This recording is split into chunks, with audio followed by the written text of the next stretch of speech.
whoever's in the studio. The host.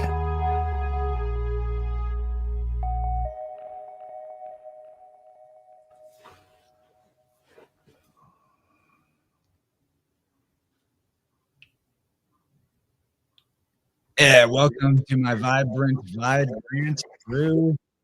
Been looking forward to this one for quite a while since I last talked to Uncle Mike, the Syncromystic sage of the Susquehanna River. InnerVerse listeners have got to be familiar with him, but he included me into Jenny Rivers, who I think we're going to have a very fun time getting introduced to as well.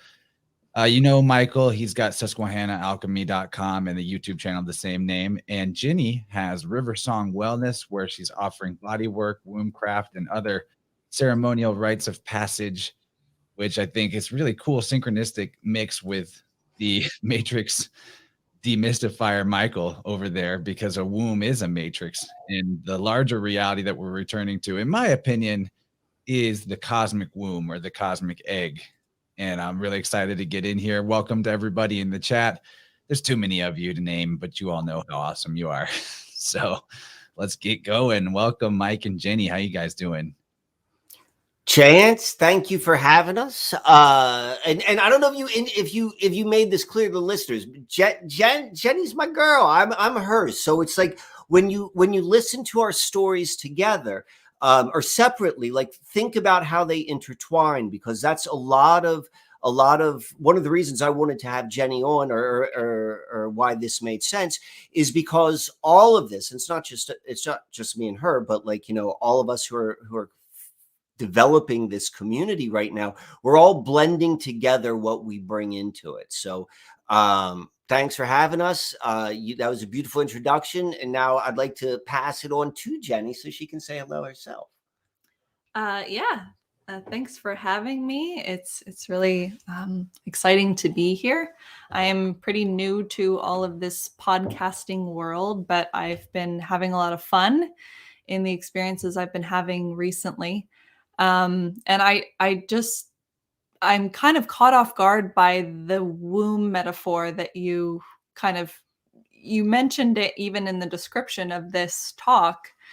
And it's just kind of got my wheels turning, because I've never made that connection of this living matrix or the whole universe being like this womb, which is kind of crazy, because now I'm like, holy shit, like there's these cycles that are going on, and of course that's what it is. So thank you for that. I'm going to be chewing on that for a while. Wombs within wombs. Wombs within wombs. So Chance, how are you? I couldn't be better. As you can see, I've got like my favorite new t-shirt on, which looks good on me, I have to say. We were commenting because we didn't know if the mic was listening, but I was like, did you see that shirt Chance is wearing? He looks good in it. And Jenny's like, it's a good looking shirt. And it's so soft. I got it from a Jenny, right? too. So that's even cooler. You got it from me? No, a different Jenny. A different Jenny. Yeah. Nice. It was a really nice gift. I was super surprised and so happy about it. I was really surprised at the softness of the t-shirts. I really appreciate the I don't know. They're just nice. When I fold the laundry, I'm like, this is nice. Right? They're it's nice really shirt. Like comfortable. we're promoting my shirt, so I appreciate that, because we're coming up to the holiday season, and with all of the doomsday preparation for what is to come, sometimes you just got to get a friggin' t-shirt.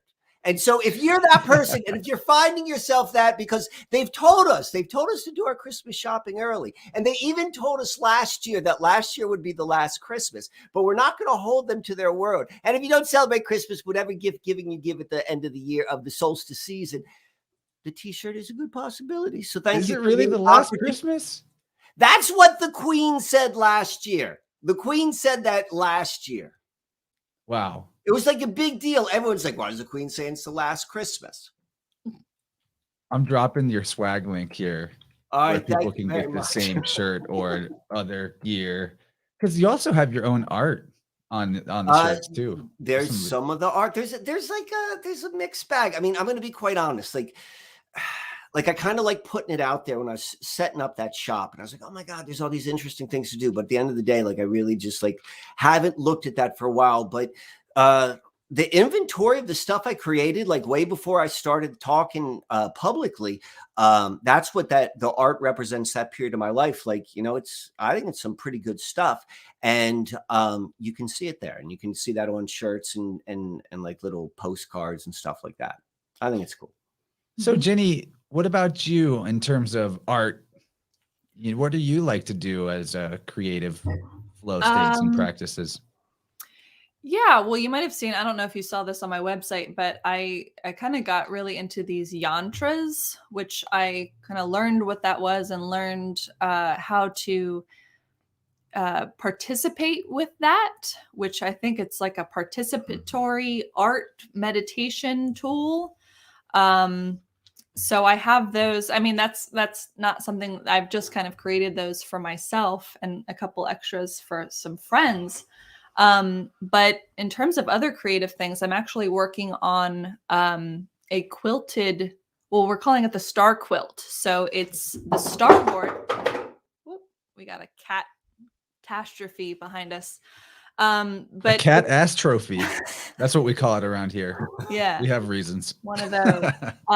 So it's the starboard, and I'm kind of keeping it pretty true to the original form of Michael Starboard. I don't know if you've had a chance to experience that or see it or in any form of Michael's Starboard, but have you?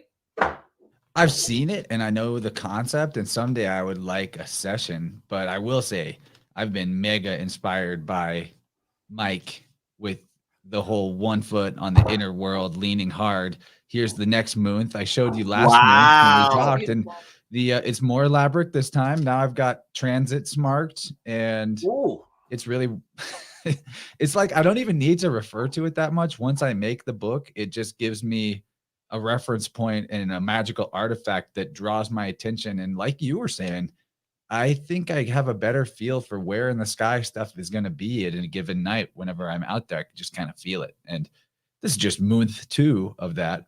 Another thing inspired by you, I played Tarot Solitaire right before this. How did that go? Well, I was going to lose, and I gave myself a 9th row. And I made up some of the rules of how there I was going to play rows? on the fly. Well, there's a lot of rows. ways to play solitaire. So I played the way that I remembered, and it had been a long time. Okay. Yeah. But I won because I kind of gave myself some special rules. Like I played with the major arcana in. And the trick I gave myself that let me win was that major arcana could be played on any other major arcana out of order. But you still got to be strategic, because if you put one that's lower below higher ones, then it'll be stuck there for a while. I don't understand how you played major arcana. They became their own, like you try to like clear a 5th suit. It's like its own suit, yeah, that you just do in order. That's sort of how that's sort of how I played it. But I was also improvising, just a lot of fun too. Well, that's the whole thing, right? Because you're mixing the two different things.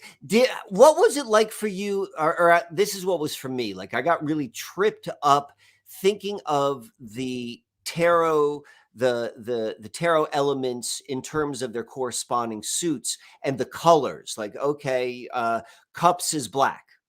Or that was tricky for me. Was that tricky for you?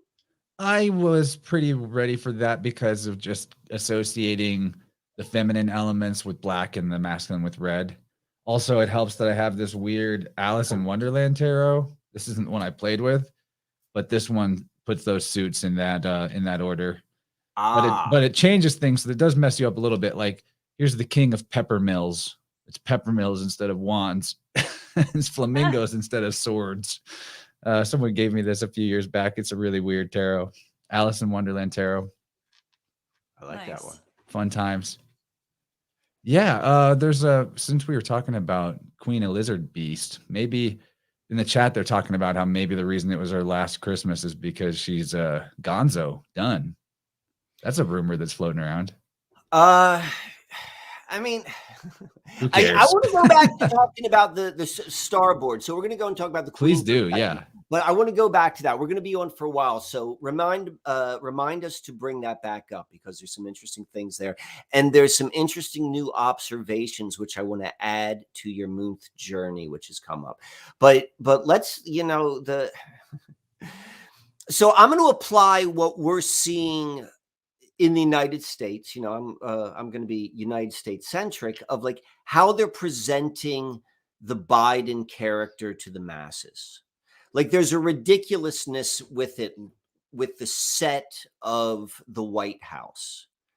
And a lot of the news has taken on kind of a different subtle feel if you pay close enough attention to like pre-pandemic reporting and post-pandemic reporting. But the point I'm trying to make is like, there's a blind spot there. And I asked myself, like, how big is it? Like, how fake is it? Like, is it so fake that that's like this is literally just a movie set? Like, there's no White House. This is not filmed in a movie set. This is Wag the Dog level. And we don't even care anymore. And we're just going to rub your nose in it, or is it like, what level? So I hold that question. Like, is the whole thing just like, simulation? And I would say the Queen fits in that as well. Because, and so like both of those, like addressing the question which you brought up, like, is she even still around? Like the whole thing, the whole system of control and the different levels, is it even still around? There's so much about it that's acting related and Hollywood connected that I wonder how much the monarchs have ever been real. Or the fact that the forbidden history suggests that most of the textbooks are made up too. So it's simulations on simulations. Yeah, I mean, I've never met a monarch. I've just been born into a system that has told me that this monarch exists. I've seen her picture and I've seen the moving picture of her. You could even say the same thing about the president. Maybe you've actually seen a picture of him, but I mean, that question, like just to the point of, we have a blind spot.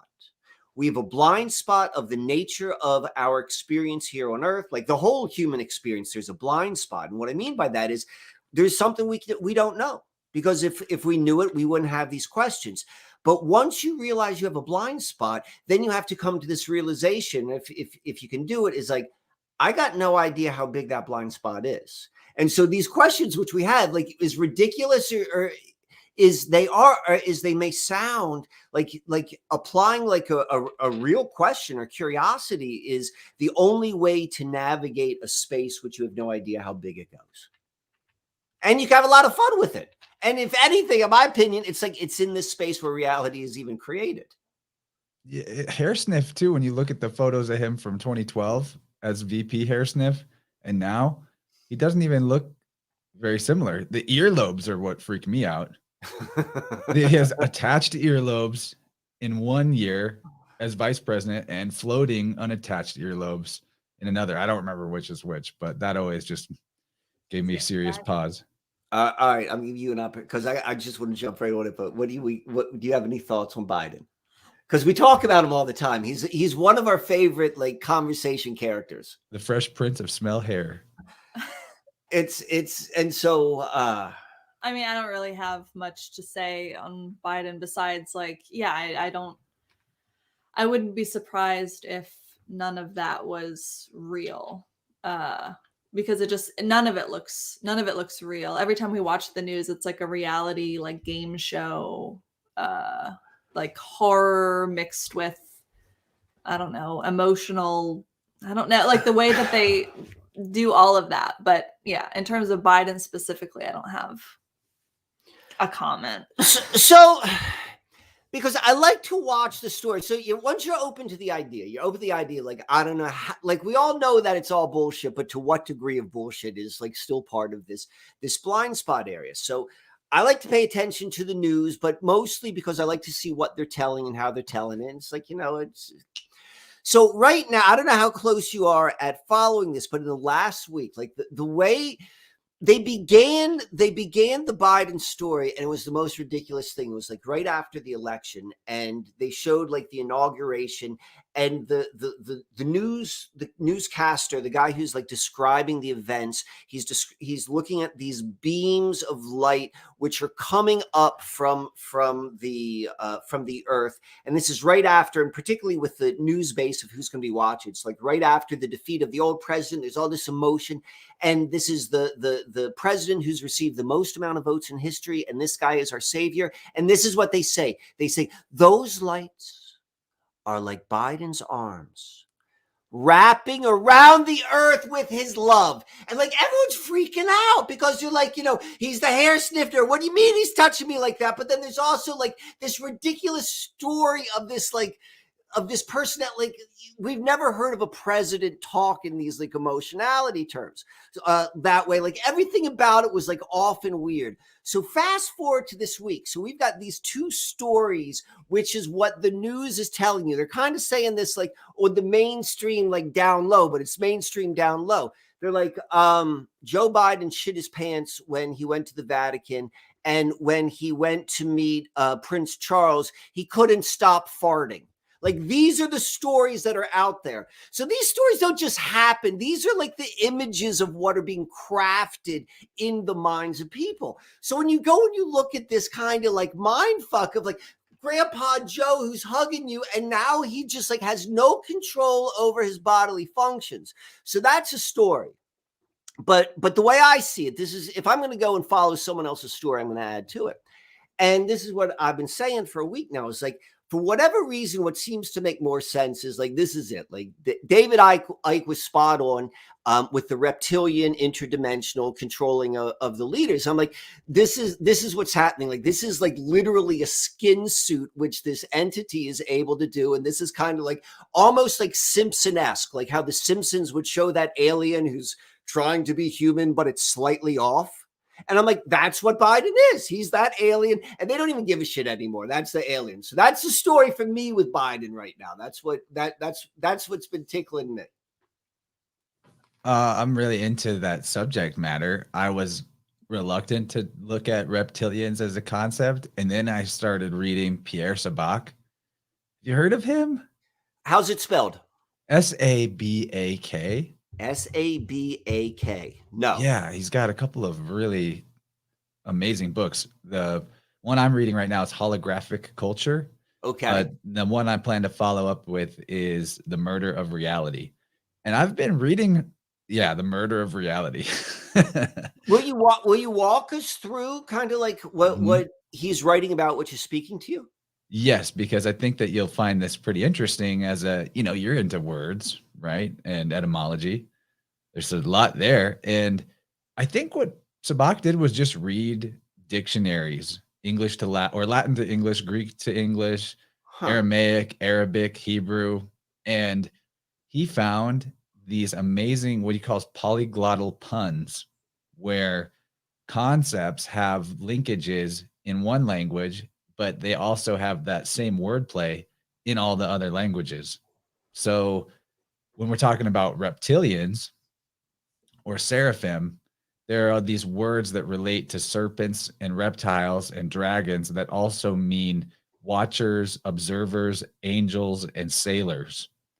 Sailors. Angelic sailors is what he calls them. They come from the saucers, the discs. And so his book is just a very deep examination and cross-referencing of all these words and languages, various languages and spiritual traditions, looking at the Bible verses that are talking about this. And anyway, you get instead of the word God. Can I ask you a question about it? Does he go into like a narrative of what this means? Like kind of like what Zachariah Sitchin interpreting like the Babylonian script, or is he just like interpreting words and identifying patterns? Like, does he add an interpretation into like what these patterns suggest? He adds an interpretation for sure. Okay. But the patterns are the patterns. They're right. The patterns are the patterns. So they're definitely like, there. And I have a bit of a different interpretation than Sabak. But here's our good friend Alan talking about how in The Murder of Reality, there are many quotes taken from David Icke. And Icke has quoted Sabak in kind. They're kind of starting to play off of each other. But So let me just say this real quick, and I'm just going to drop this in your mind because this is one of the things which I've been thinking about. David Wilcock and David Icke are kind of like two sides of a different coin. And they came around the same time. They both sell a ton of books, and there's an overlap, but there's a separation between the two. And the thing which is the biggest wordplay to me is the fact that they both have phallic symbology in their name, right? Like Wilcock big and foreheads. Icke. They both have. So I don't know what that means, but that's definitely has been noted. Yeah, there's. it's a weird dream we're in. I mean, the day that we talked, I had a triplicity of Michaels going on. You know, I was releasing a podcast with a Michael. I was on a Michael podcast, and you were Michael on my podcast, and that just seems to continue, like this Archangel Michael vibe of coming through. Dudes named Michael, like sword of truth, you know, against what does he do? He crushes the head of this serpent. But so go back to that. Yes. So about the sabak and the serpent and the wordplay. Well, there's so much there, but you know, exactly, Alan. It's going to take a lot to unpack, but and maybe we can't unpack it all. But what I want to talk about is if there are these angelians, if you will, reptilian serpent beings that are material and spiritual simultaneously, maybe phasing between the two. And we think about transhumanism. This is what I want to get you guys on now that we're here. Right. You guys pulled it out of me somehow, because it's what I've been thinking about so much. Okay, so why do we build robots and algorithmic intelligences? It's to manipulate dimensions that we can't easily access in our physical form. And by dimensions, I don't just mean other aspects of size related scale. There's other forms of scale that you could consider dimensions beyond just the pixel width. And that could be weight, like machinery that can lift heavy things that we can't handle. It can be numerical calculations that our minds can't crunch that fast. So if that's why we create the robots and the AI, if you want to call it AI, well, let's think about why would there be these seraphim or these serpent alien angels that theoretically, according to the old scriptures and traditions, had some hand in either creating humanity or manipulating the way humanity developed. And so it would have to be, I think, for a similar reason, that they would not have the ability to manipulate our reality the way that we do. And so when you think about if it's a serpent and it's more of an astral being, maybe it's an energy column, like a spine, like the chakra center that we have, because if it's all wombs within wombs or eggs within eggs, a fractal life force energy expressing itself similarly across scale, then that very core aspect of the way that this vertical energy channel works for us would probably be in effect for these beings. And maybe they just don't have limbs like we do. And that's why they look like a serpent. It's just the spine, right? Something like that. And geez, there's so much to it, but I think it's interesting that they seem to come in and out of our ability to perceive them according to I've never seen them at all, right? But there's all kinds of stories and writing about it. Maybe that's not that different than how we interface with the technology. It doesn't see us unless we're connecting to it through the interface, right? And if all energy is life force energy and it just takes on a different feel consciousness wise based on its container or its vessel, then there could be some form of relative consciousness just in a closed loop circuitry electrical system, like any of the devices we use, or even in crystals and things of that nature, or in everything. So I might stop here and see where you guys go from there, because otherwise I'll keep going on. But I'm trying to make the whole thing less spooky and less scary for everyone, that at the end of the day, I see the thing that's one in the universe or in the reality as life force energy. It's the I am that is in everything, and that is electrical in a way. So it's the I am that's in the is. I am what I am, and it is what it is. God and goddess. But even that guy that is the I am in the Bible, they call Yahweh Sabaoth, which actually means the Lord of the hosts. And it's in, when you think about hosts, these are, that's what the vessels are. They host the energy of life force energy. And maybe that's what the lizard beast queen character, or the Joe Biden character that seems like is possessed by something. It's a host for some other electrical energy that we can't perceive, but it's in there. I don't know. I've gone on enough ranting, but do you have a thought?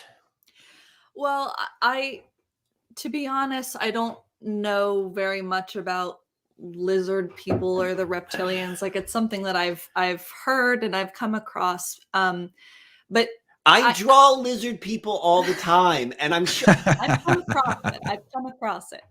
But I agree with you, Chance, in that, like, what feels true to me, I don't know that that's the case. I don't know that. I have no, like, I'm fascinated by those theories that people have come up with that are tying together, all of these, bits of information that would lead one down that road to believe that.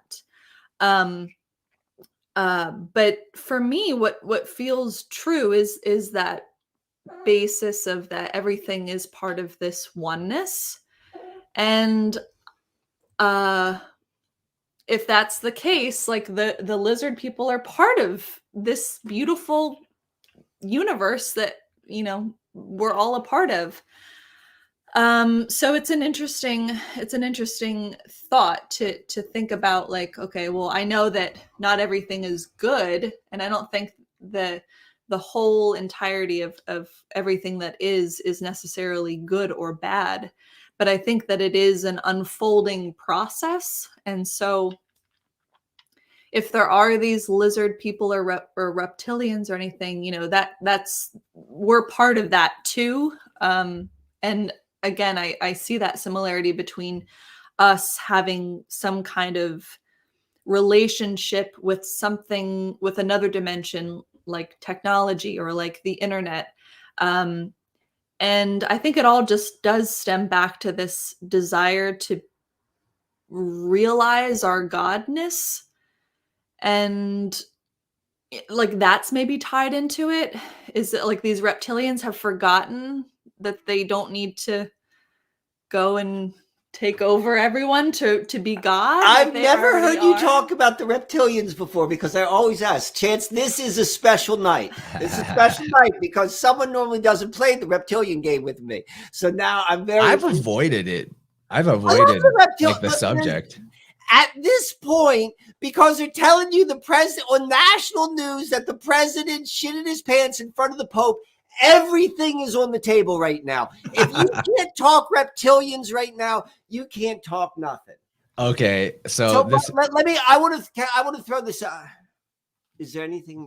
I didn't mean to cut you off. Is there anything more which you want to add on the real quick? I want to say that I'm with you, Jenny. That there's gonna be good ones, quote unquote, and bad ones. Just like, if some of them are trying to farm us for our louche, like they say in these Gnostic circles, then there would have to be some that are trying to free the livestock, just like you got carnivores and vegans today. But what you just said, Michael, I have to, because we're getting a little behind on the call-in line, although I usually don't start hitting it hard till the second hour, but I have to share this meme that was in the call-in line. All right. Thinking of small topics. This is probably going to get us in trouble on YouTube, just the words on the screen right now, but whatever. This is what, we're talking about lizard people, and we're there. We went there fast. And so, we're beyond small talk, and I appreciate that. That's what I'm here for. So can I make a comment about you can do anything you want. The potentiality. Like, I mean, I talk about lizard people, just potentialities, maybe symbols or something else, but I also pay attention to what people say. And like, I have a good friend of mine who was like a really, really well known and respected yoga instructor in Manhattan. Like, you know, she was like top tier from both her knowledge and her ability to teach. And she was like, she lived the life, she talked the talk, she walked the walk. And then through her life, and she's one of the most intelligent people who I know. She's married to one of my closest friends. And in her path, along her path, she took a turn from where she was on the line she was on before, and she now walks a Christian path. And this is a very thoughtful, a very intelligent, a very knowledgeable individual. And the conclusion which she made is like the whole idea of yoga being this dangerous Vedic tradition where when you're working with chakras, you're actually opening up vortexes for demonic activity. And that may be like a stretch, but what does make sense to me is the fact that you're at least opening yourself up. And if you don't know what exactly you're doing, like, you know, it's like leaving your windows down and you're parking in New York City. You don't know what you're going to find, if you're going to find anything when you come back. So there's that.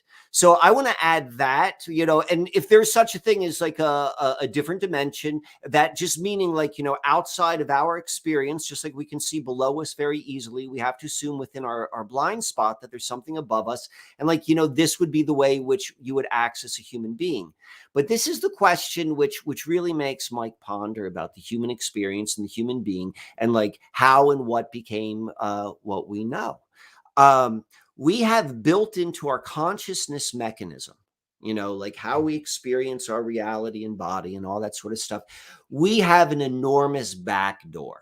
Like if we're going to use technology metaphor, like written into our consciousness is this capability of completely influencing everything which we are doing and thinking in our motivation, and we have no idea it's happening. Like this is a backdoor to a software program.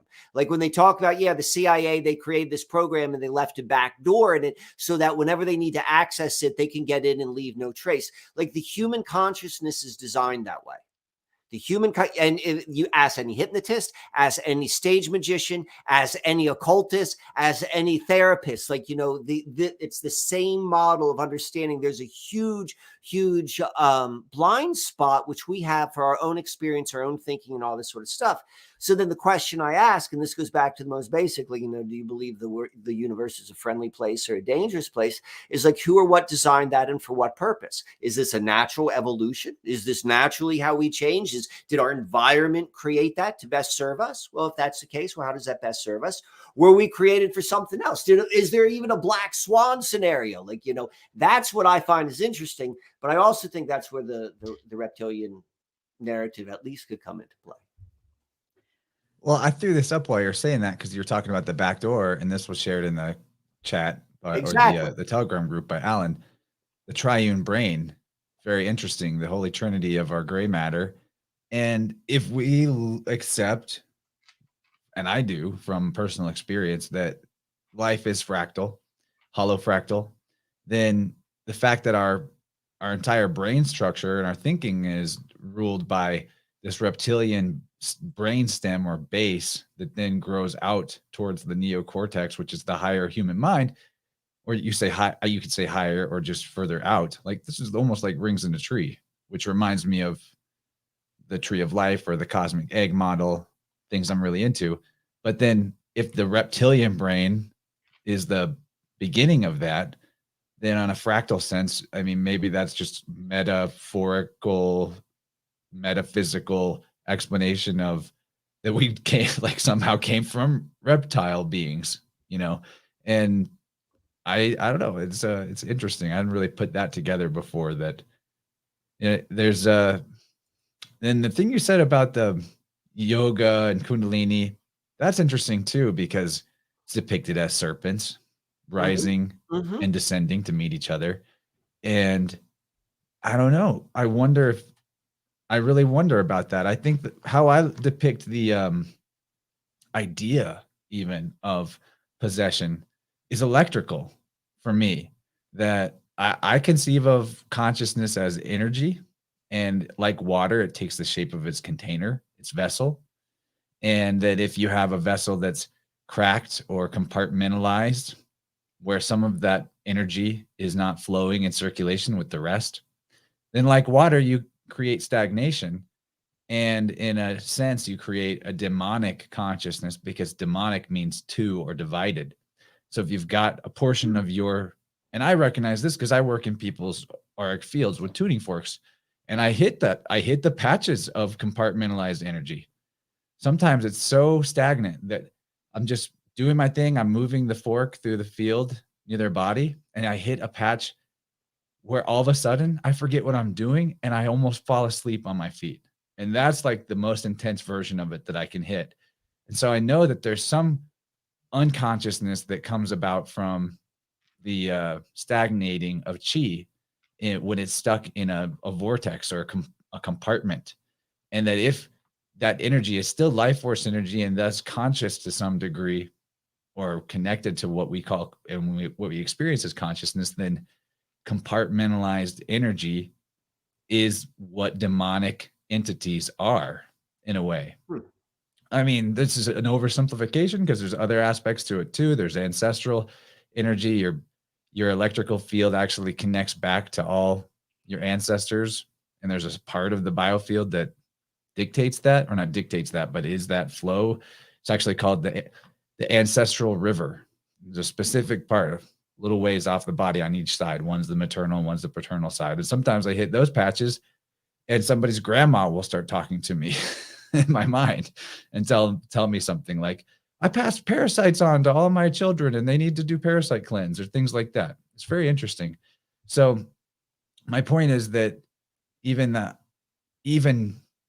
demons, in a sense, are ruled by the same laws as the dark occult or the sorcerers or the military or corporations, which is compartmentalization, keeping one segment away from knowing about the rest, which is what inevitably causes harm to be possible, because they know not what they do in a way, or they don't know that they're connected to everything else, and they think, and that's part of what we're going through in this shift in humanity, is going from the belief that we're all these individual isolated platforms and islands, into the knowing that everything we do ripples out to everybody else all the time, and everything else. Everything is everything. So it's very helpful to learn these dynamics from any direction, whether it's studying angelology and demonology or the electric universe theory. But I want to hit you with the question that I'm a little behind on chat stuff. I want to hit you with a quick question. It doesn't have to be a long detour, but Jenny B wants to know, are you air signs? And I think, Mike, you're a fire sign, right? I mean, it depends upon how you're going to define that. So if we want to say tropical, my sun is my sun is fire, my moon is air, and my rising is water. Cool. I'm a fire, sun, air, moon myself. Nice. And yeah, Jenny? Tropical, my sun is fire and my moon is well, it could be either air or earth. It's like on the cusp. So I've gotten either 0 degrees Aquarius or 29 degrees Capricorn for my moon, and Leo rising. Leo rising right here. Nice. Main character. I wanted to go back because I was thinking a lot about this, like reptilian brain and like the demon thing, and also what you were saying, Chance, of like how the whole idea of like what a demon is like that separation. And like, even as we're talking about what demons are, is we're separating ourselves from that, saying like, those over there, those are the dark entities and we're the good ones. And we have to be all of it. And so there's like these dark forces, but they're within us too. And like, I don't know. I feel like demons are always like talked about as like these separate things that don't belong here. But the fact that they exist is like, saying that they're here, that, they belong. I tend to think that there aren't any mistakes that everything is happening for a reason. And I think that that's where my dissonance is when the demonology or like the reptilian things is, it's very like they're not supposed to be here, and like everything else that's going on, and they're coming and they're messing it up, and we're trying to have this good thing here. But it goes back into like that trickster thing where, like, you know, when you're born, even just saying that's demonic is demonic. Yeah, like you know, when we're born, there's this idea of like you get this demon attached to you when you're born. And I guess it like you know, goes back to this angel and demon that, you know, we have both sides within us, but that demon is there for us, to help us in our growth, to help us in I don't like to use the word evolving, because when I'm thinking about the reptilian brain, like it's always talked about like, oh, like shut up your monkey mind, or like, you know, we have to rise above this like reptilian thing.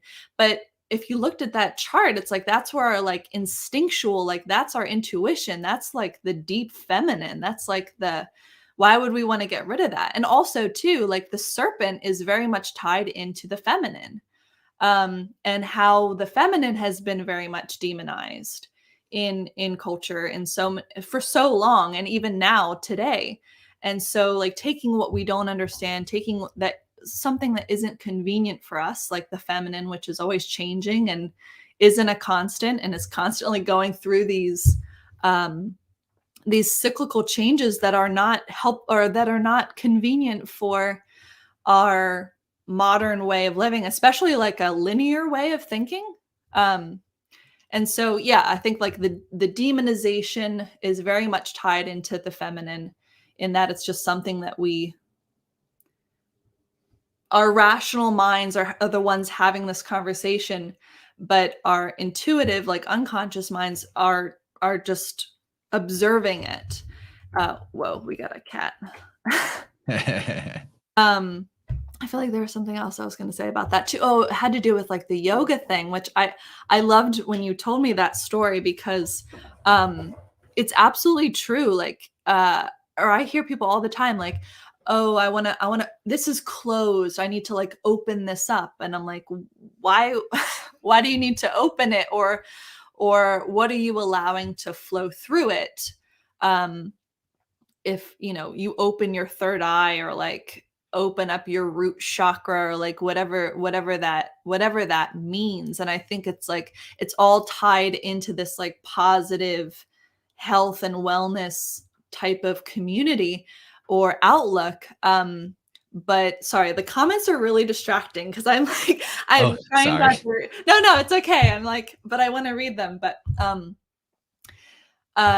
yeah, I think that that's a really interesting idea, especially when you look at a lot of the harm that's been done in yoga, in specifically with gurus and teachers within yoga communities, is they are like for sure teaching their students to open up, and then they're coming in there to like fill that void, and having in a lot of cases a very negative influence over these students' lives. And it's a very unhealthy like power dynamic that's been prevalent in the yoga community since it's been around. So yeah, I just wanted to mention that. I think another really useful way to look at this is with the archetype idea. And another great Michael Tessarion, he talks all the time about the inner zodiac, or the conversation you have with the archetypes as they express themselves within you and through you. Man, sometimes I even feel like I'm talking to whatever Pisces is, or, you know, those different characters, and on a level of life force energy closer to source or oneness, maybe there are gods like that express through us. And I think that would, as a concept, maybe explain the ridiculous levels of synchronicity that almost make the world seem orchestrated or programmed. That there's actually an aspect of being, or aspects of being, that not that we're their puppets, but that we are we're toys though, in a sense, or like, I think it's all in fun and games really. But these archetypes, whenever we have an imbalanced relationship with them, because I think that we influence them as much as they influence us, and that's part of the dynamic that I want to help people see. That's why creating your own systems is so crucial, so vital, that you're not at the whims of another man's version of those archetypes, or an older society in a previous age that no longer fits the climate of the sky clock, or the point of the river of flowing life force energy. But these archetypes, when they do come in as negative or demonic, when you think about what is actually being suggested to you as the person receiving the bludgeon to the head, metaphorically, it's that, hey, look at this. Hey, here's stagnation. Hey, here's a place where you could restore flow and connectivity and communication. Oh, this is ugly and unlovable. Well, we're just going to keep putting it in your face until you learn how to love it and put it where it belongs. Alchemy, on an inner sense, inner alchemy is about putting all the pieces of you back where they go, back in the right spot, so that the interconnectivity and the flow is restored, as opposed to being a scrambled up jigsaw puzzle, like scrambled eggs. Right. Like we have to experience the stagnation in order to appreciate the flow. Like there has to be those two opposing forces to keep it moving, even though, like, the flow is moving, but you wouldn't appreciate it. Would be boring if you just had flowing like all of the time and it was just this easy journey. Which is why, like last week, we had the Thank Your Demon Day, because we're appreciative of the separate, which gets us to go and have these experiences. And so isn't that what Sowin's all about, is thanking our demon? Right. The obstacles are the course, and your inner child loves obstacle courses. That's what they've told me. And it could just be the demons who are writing it.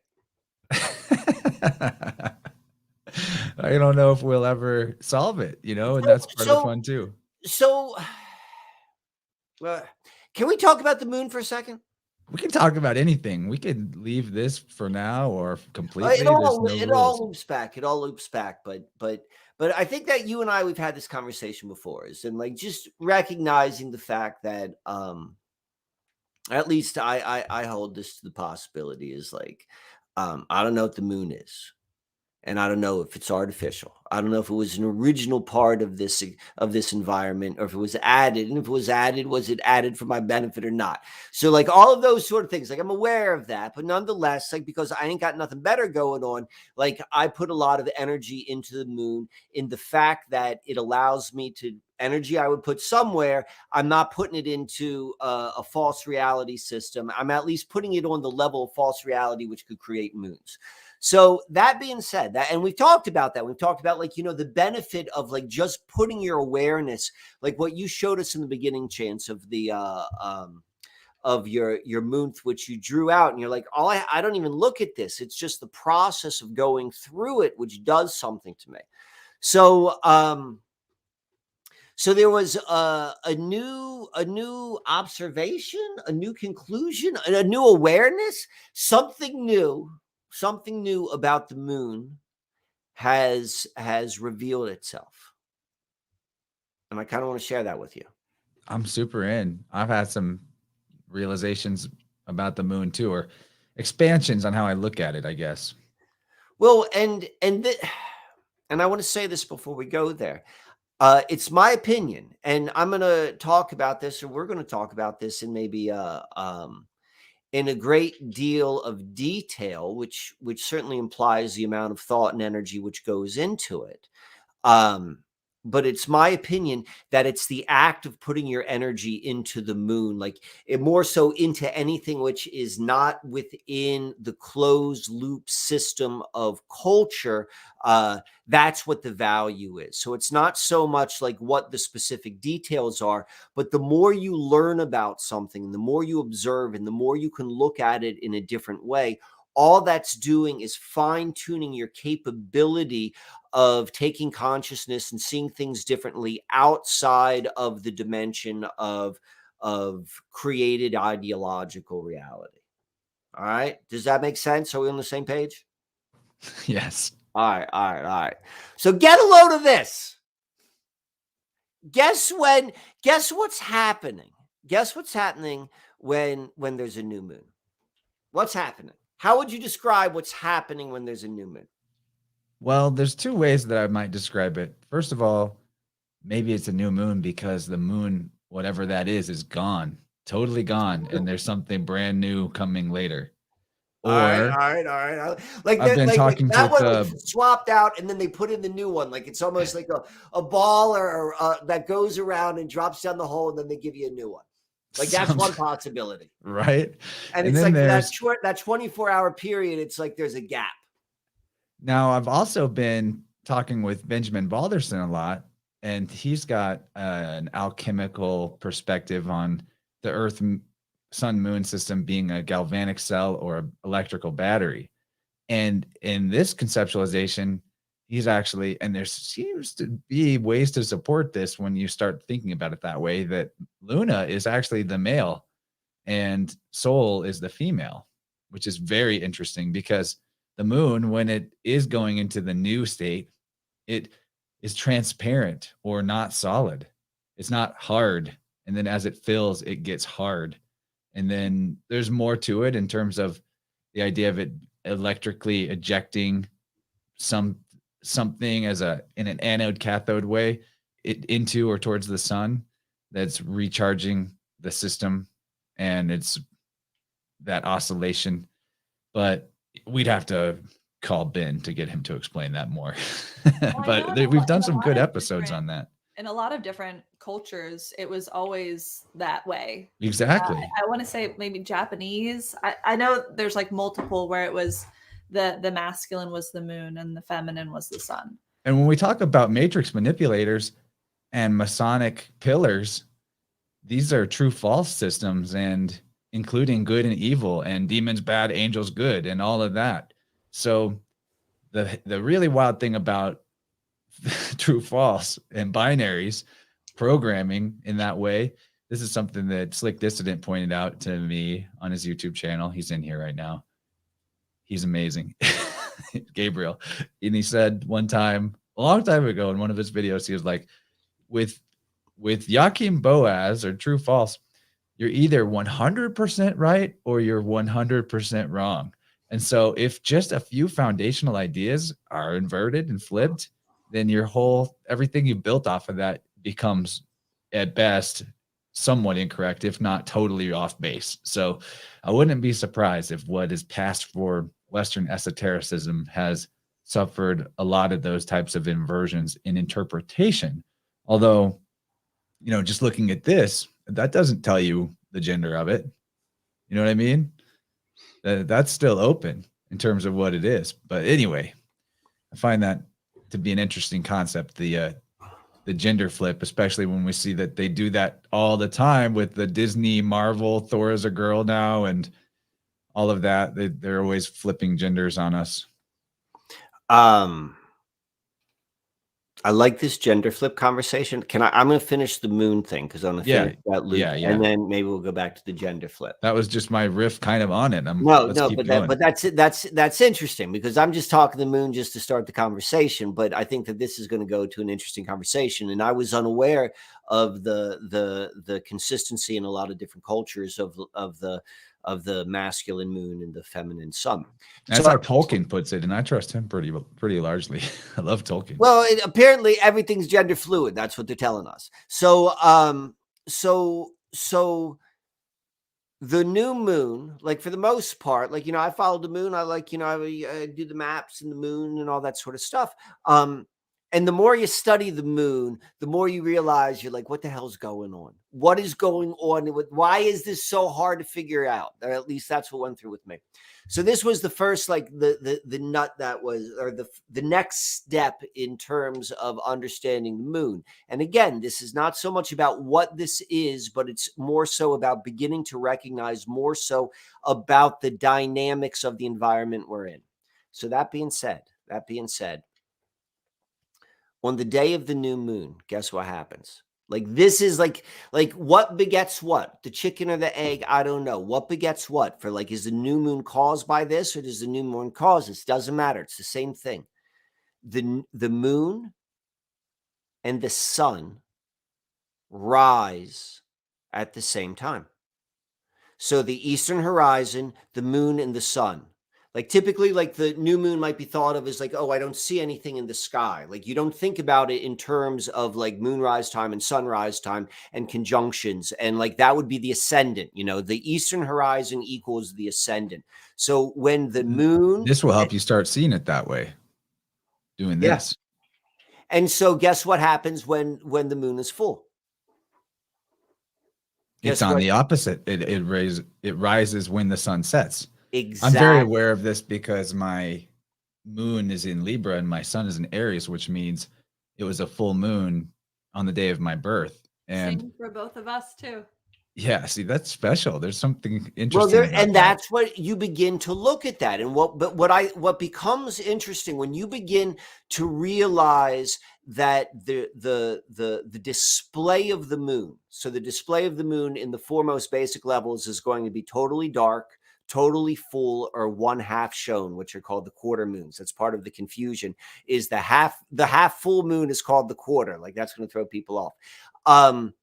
Each one of those positions is based upon the moon being in a static location. The thing that matters is the moon rising.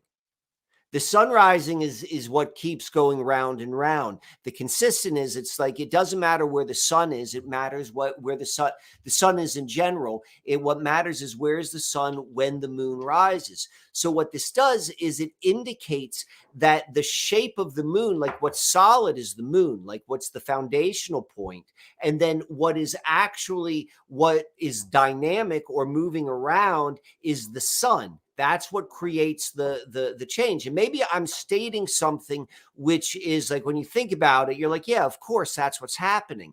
As I said, it's not about the point. It's about being able to see it in a different way, being able to think about it in a different way. And as that new way of thought happens in one particular level, it fractures off in this fractal way throughout all consciousness, and being able to see things which we thought we understood in a new way, things that exist on the baseline reality.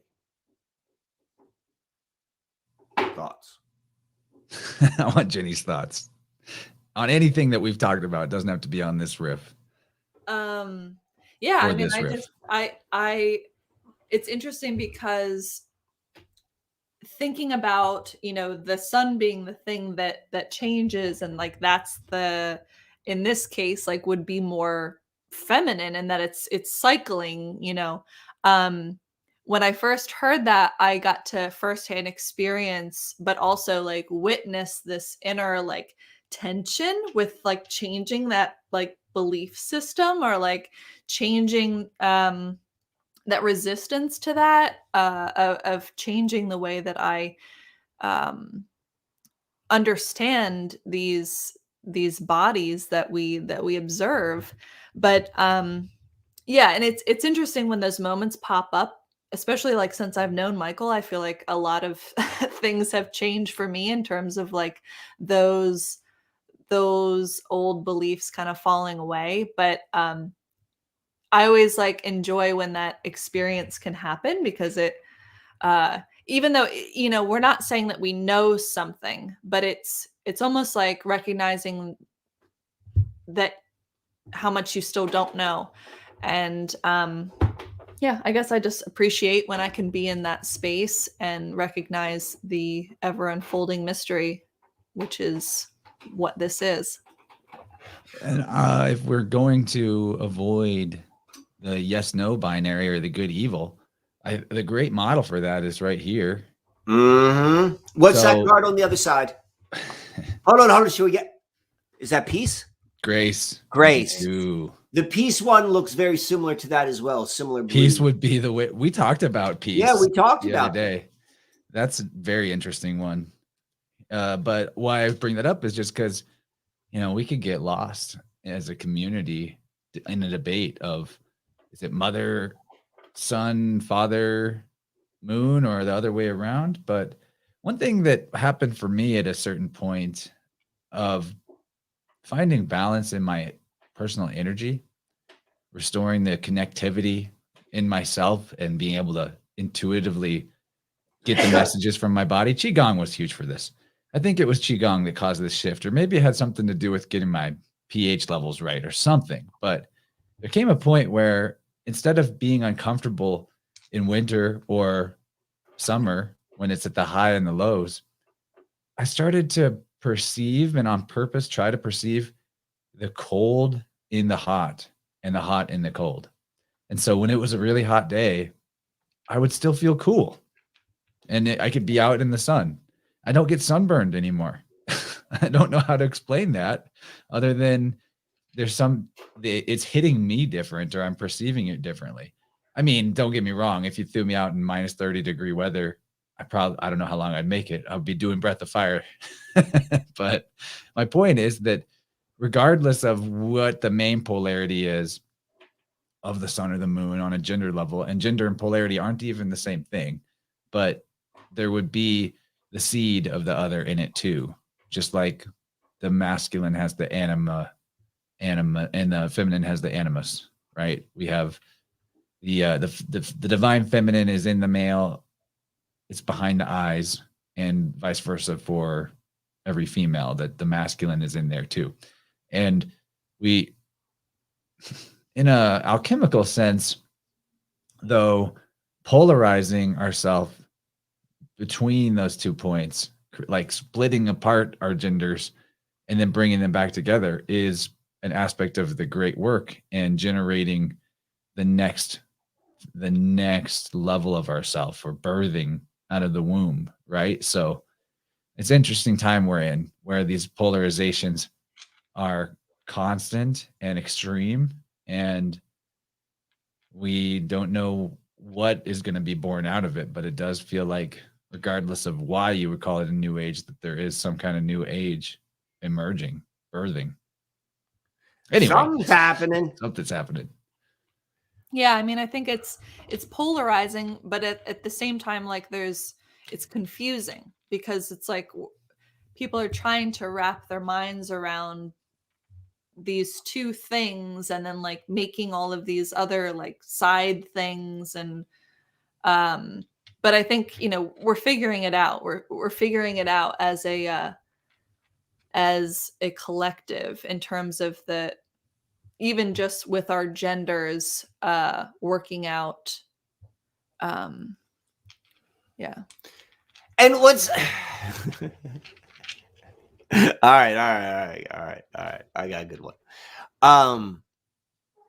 And how this has been weaponized. How this has been weaponized. Lay it on us. How this has been weaponized is, ladies and gentlemen, Miss Caitlyn Jenner. Caitlyn Jenner. Okay, and let me tell you why. Let me walk you through this. Because the introduction of Caitlyn Jenner into the collective consciousness, and even if particularly if you go back to people who are my age, who remember Bruce Jenner as the ultimate symbol of masculine athleticism when he won all of the gold medals, and then to have him become the cultural reference point of a gender transition, like he was, or Caitlyn Jenner was the first example of what was personal for a lot of people of seeing that. So regardless of how you feel about that, if you're like, this is great, and, people should be people, or you're like, wow, this is an agenda, whatever, it's now charged. Now it's charged, because this is where I'm going to go with this. And this is where I'm going. And what I'm going to say is just really just like an individual self-check. So what we've been told, so some of the things we've been told is this, Jung, we think about all the stuff which Carl Jung has taught us, is like, this is where the aminus and the amina idea came from, that within every man has a female consciousness, within every with every female, every woman has a male consciousness.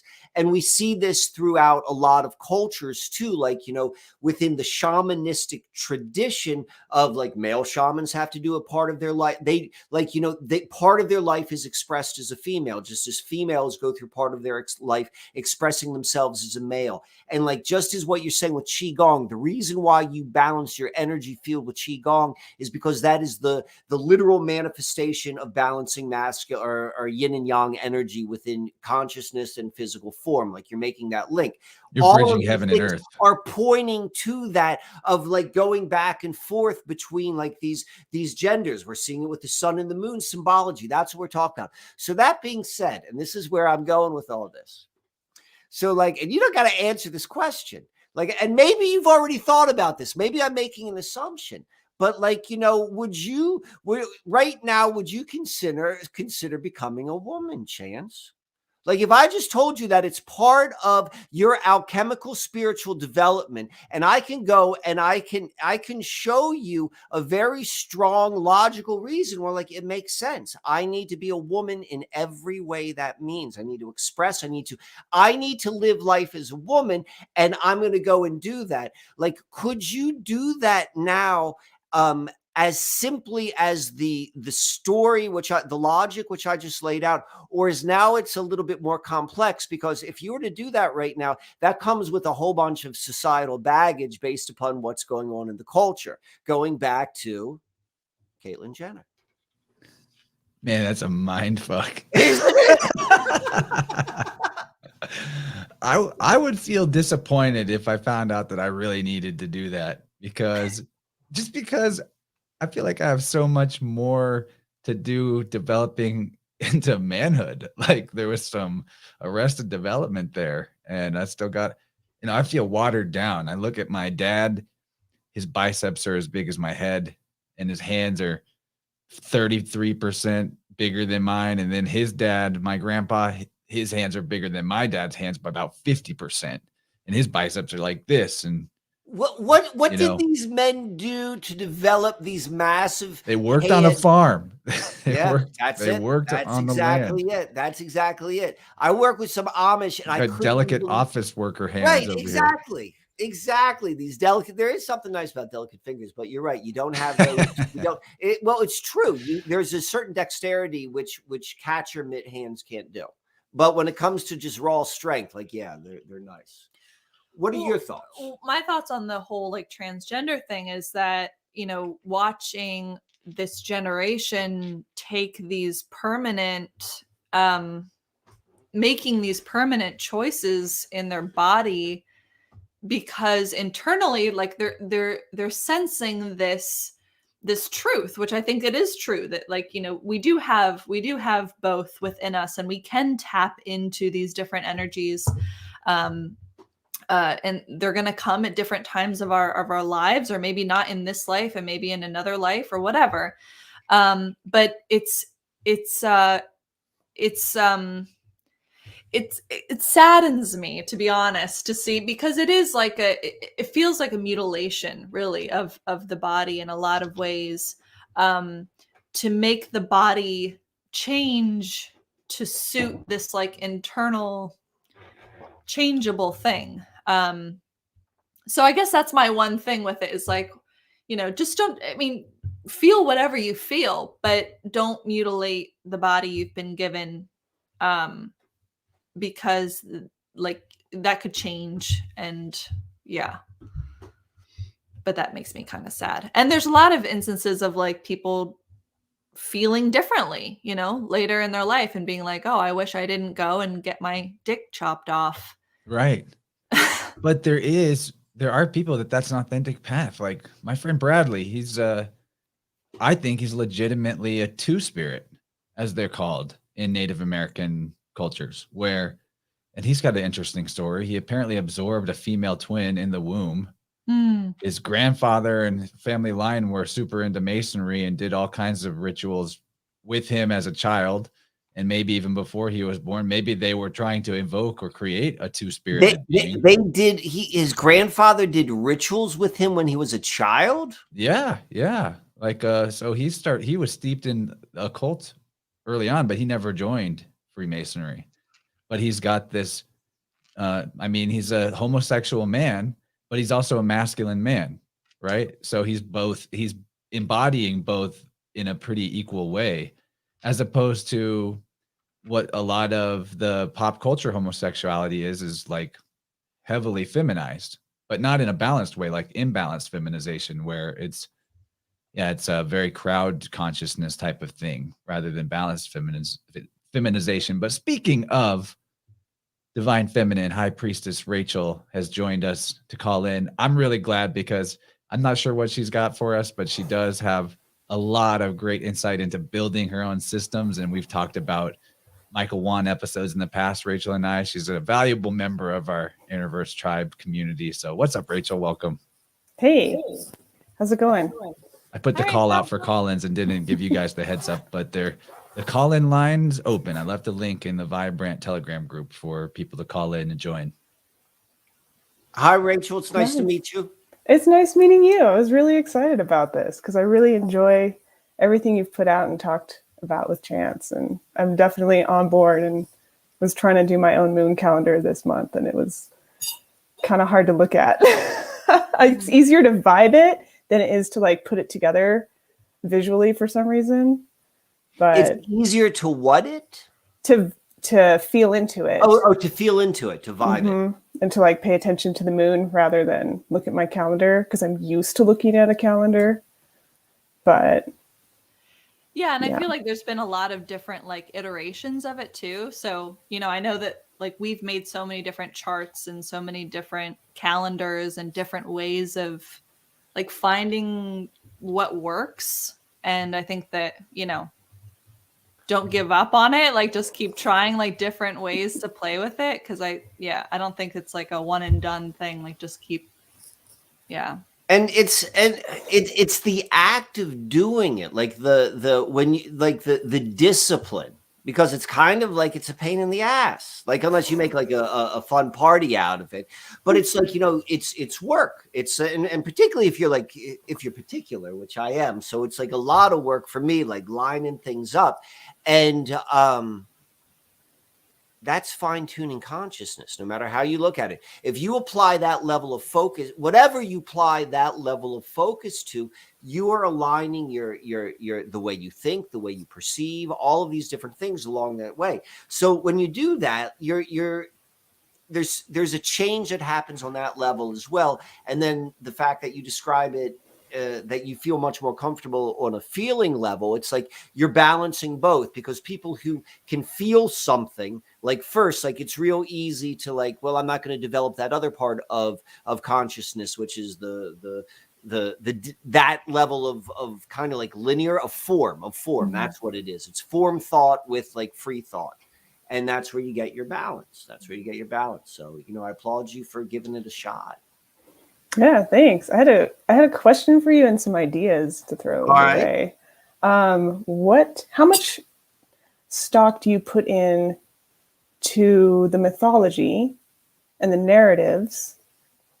Because when you look at things like astrology, whether people want to acknowledge it or not, because I've gotten in trouble for bringing it up, it's hilarious, but the mythology is part of the narrative. Whether you like it or not, it does play with the mind. It does.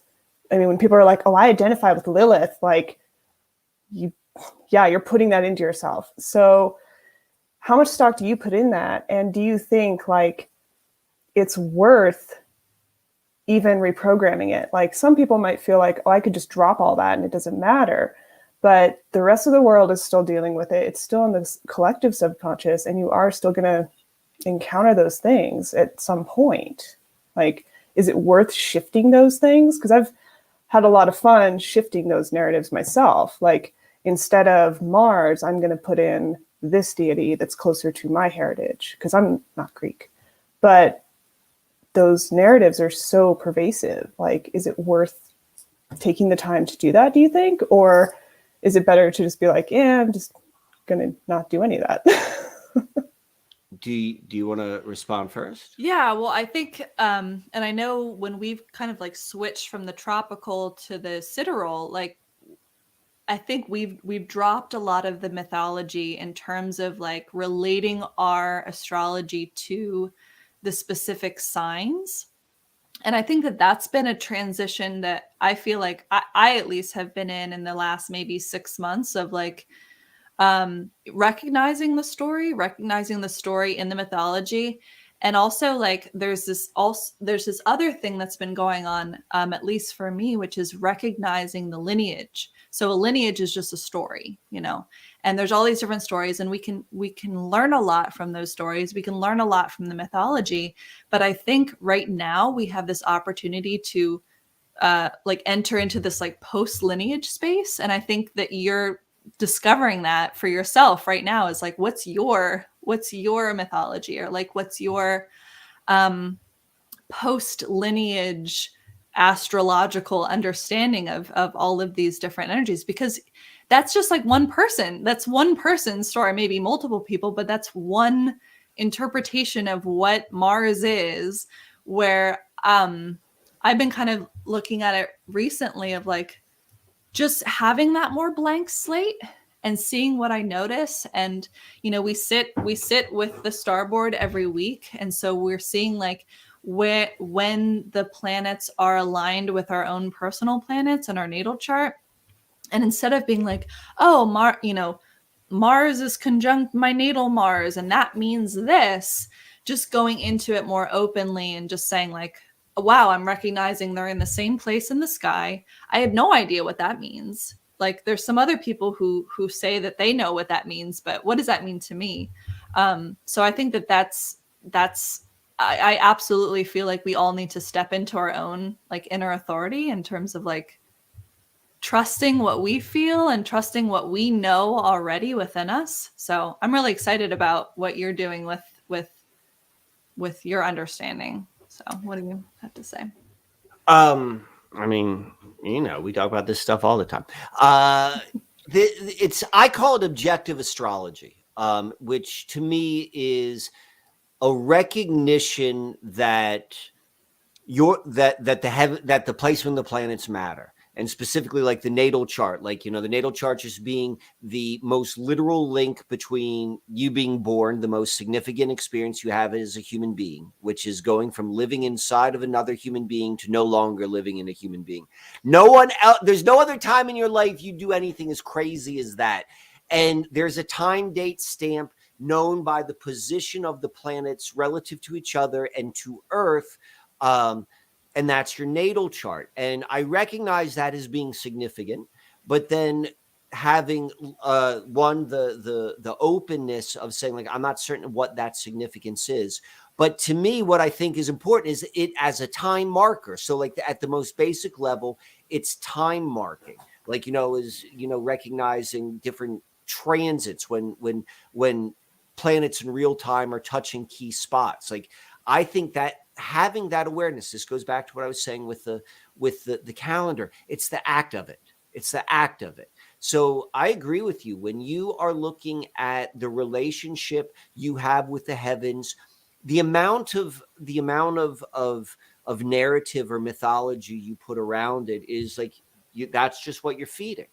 And there's a truth to that, and there's value in that, and there's all sorts of different things, but there's also a blind spot with it, and it's also coming from the same system which you've just been born into, and a lot of the shit that system you've been born into, you've rejected, so you have to at least be willing to walk away. Well, if you're going to walk away from that, I didn't throw the baby out with the bathwater. I'm like, I keep the planets. And to me, so this is what's really significant. We talked, Chance mentioned this earlier, it's like just the recognition of the fact that the moon was full when you were born. So like that's a beginning thing. And then the next question I say is, where was the moon in the sky when you were born? Like, and this is all, if you're familiar, I'm assuming you're familiar with astrology and the natal chart, and I apologize to people who this doesn't make sense to, but like, this is what the houses are. Like when you begin to recognize that the houses are placements of the earth relative to the horizon, like the ascendant is the east and the descendant is the west. And if you have planets in any of like the visible sky, like every time in that visible sky, you've got a connection to that via what that planet is. This is where it frees up. Well, I don't know exactly what that means, but I know that's special.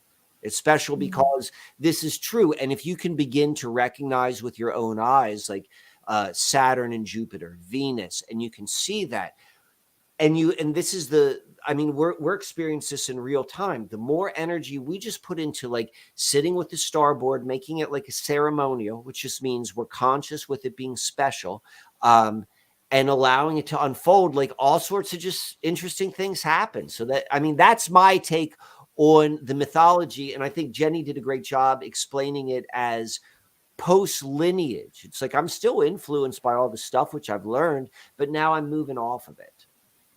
I want to weigh in now. Please do. This is do it. Is it getting meaty? Good. We're in the good stuff. Okay, so one of the things that has helped me get unstuck in life is to ditch stories and deal with what's really there. And even when dealing with difficult people, I've recently learned, thanks to our spirit animal, Jazz the Rapper, who, Vibe Rant fans will know who I'm talking about. You deal with the difficult energy. He helped me out with this just over the weekend when I saw him. He told me that what I realized is that you just tell the truth to the vampiric or bad vibes person with zero spin, like no emotion attached to it, and it made me feel this way, or because you did that, this happened. You just say, this is exactly what you did. Why? Or just as clearly and express exactly the reality of it with no added spin. So when we're talking about post Lineage or post mythology, that could be really useful because at the best, maybe these mythologies were there to encode aspects of an alchemical process. An alchemical process is just a way of describing the hero's journey, right? I mean, it's the flow of life force energy in a certain progression in order, just the way that the seasons progress in the order that they go every year, right? So for stripping away all the story and getting to the core of it, well, what the planets, one of the things they represent would be metals, specific metals. And whether we got all that accurate or not could maybe be gleaned in the terms of the electric universe theory as to how those different elements operate in the body. And so when I was talking to Ben Balderson a couple of weeks ago, and I brought up cosmic egg as, so I'm going to bring it up again. One of the things about cosmic egg as a cosmology that is not necessarily always discussed or accepted is that there are levels of the physical reality or rings that are concentric, like the rings of a tree, and that on each of these rings, the wandering stars become alternate. They become a sun and moon of different extraterrestrial systems, extra land. So in that sense, you have, and why this makes sense is because Mars and Venus, if you look at the metals that they represent, iron and what's Venus? Help me out here. Copper, right. So they have a similar anode cathode potential as silver and gold, possibly. If that's true, if we find that there's that dynamic like that in our body and in how our electrical system works as life force energy in a vessel, then there's something valuable there that we've retained. And the mythology then is valuable if that's what we're using it for, to derive a wisdom about how a life force energy actually works in the vessel in nature. But if we wanted to, because we're in the age where information is much easier accessed and we don't need to encode it in mythology and oral tradition per se, maybe we could ditch some of the story that's got a lot of people in confusion about what's what because they attach to narratives so much. And even in our lives, that's just perfectly evident that the reason someone stays in a relationship that's hard for them or their boundaries aren't protected the way that they should is because they're more involved in the story of that relationship than what it really is now, right? And that definitely goes with our relationship to mythology. Are we attached to a story, or is it something real that the story reflects? And in either way, when we talk about getting out of artificial realities and rejoining the larger reality, we want to stop believing fiction is truth and let truth be truth, right? That's kind of where I'm at with this idea. Anyway, this it's really interesting because then we'd also have to do some gender flips if we look at the other planets, wandering stars, as suns and moons, then, and we look at the moons as the masculine, then Venus becomes the masculine, but Venus is Lucifer, who is masculine. Mars is desire, right? But desire is a kind of feminine quality. Jupiter is abundance. Jupiter is kind of a feminine quality. Jupiter would be the moon. Saturn is strict, discipline, fatherly, so it would be the moon of that ring. And then Mercury in the inner is the androgyne. It's the sun and moon of a twilight realm or an eternal dawn realm. But that's there's a lot of cosmic egg cosmology I just sort of jumped through, and a lot of the listeners will be more familiar with that. And I don't know where you guys, Mike and Ginny, are on world tree / cosmic egg as a way of looking at the world. I definitely enjoy it. I don't need it to be literal. I'm earth shape agnostic because I've never been outside of the realm, but we're far beyond the stories that are presented to us through the screen by the not an actual space agency and their right? Yeah, I feel like I really like what you were saying, Chance, with all of that. And no, I'm not familiar with any of that, but I'm always fascinated by any and all of those ideas. But I like this idea of like, the story is true, like the fiction is true too, but it's not the only truth. And I feel like, it's when we believe one story as the story and the only story, and that's when we get limited in our understanding of things, versus like seeing the story, hearing the story, and saying yes to the story, and also being open to there being either another story or no story. Like there's a story and then there's the mystery. And so being open to both too is like the story is an explanation and then there's the mystery, which we're never really going to know the whole thing.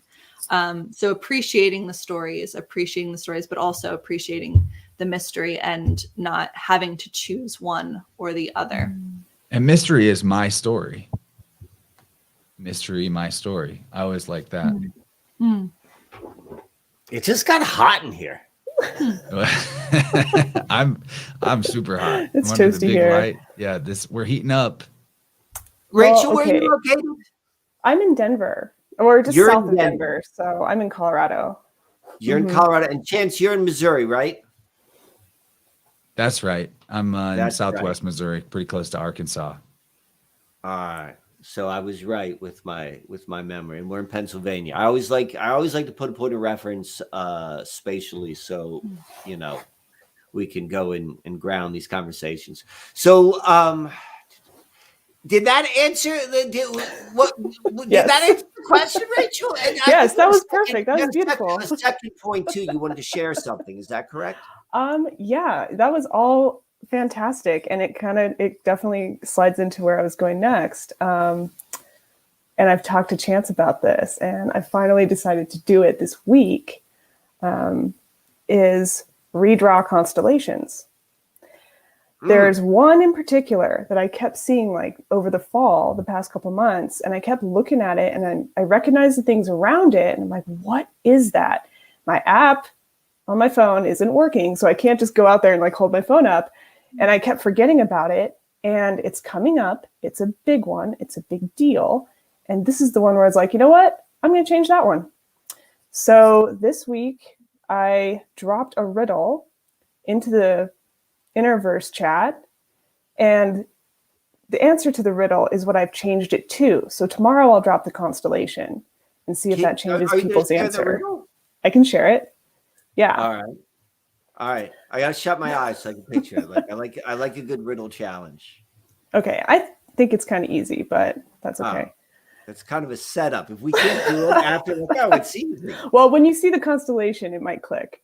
But it's however enticing, my aromatic aria, a hasty approach may hold you to your tracks.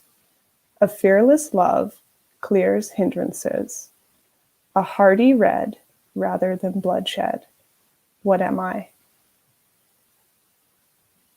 I needed That's it in. easy. That's like a Arthurian sort of like Lord of the Yeah, I'm Rings. not good at riddles. Like I'm I would need I need to would see it in that writing. written on paper Yeah. and like it sounded fantastic. It was beautiful. Like I'm like, yeah. I'm ready to I go wanna- to Journey of a Lifetime now. Right, yeah. Where do we go to find this hidden chalice and drink from it? So it was red. Is it? So it's a constellation. It's a constellation you're redrawing, right? Mhm. So however enticing my air. So oh, where'd it go? Yeah, we'll have to look. Yeah, at that. it'll- So it smells. So flowers, flowery.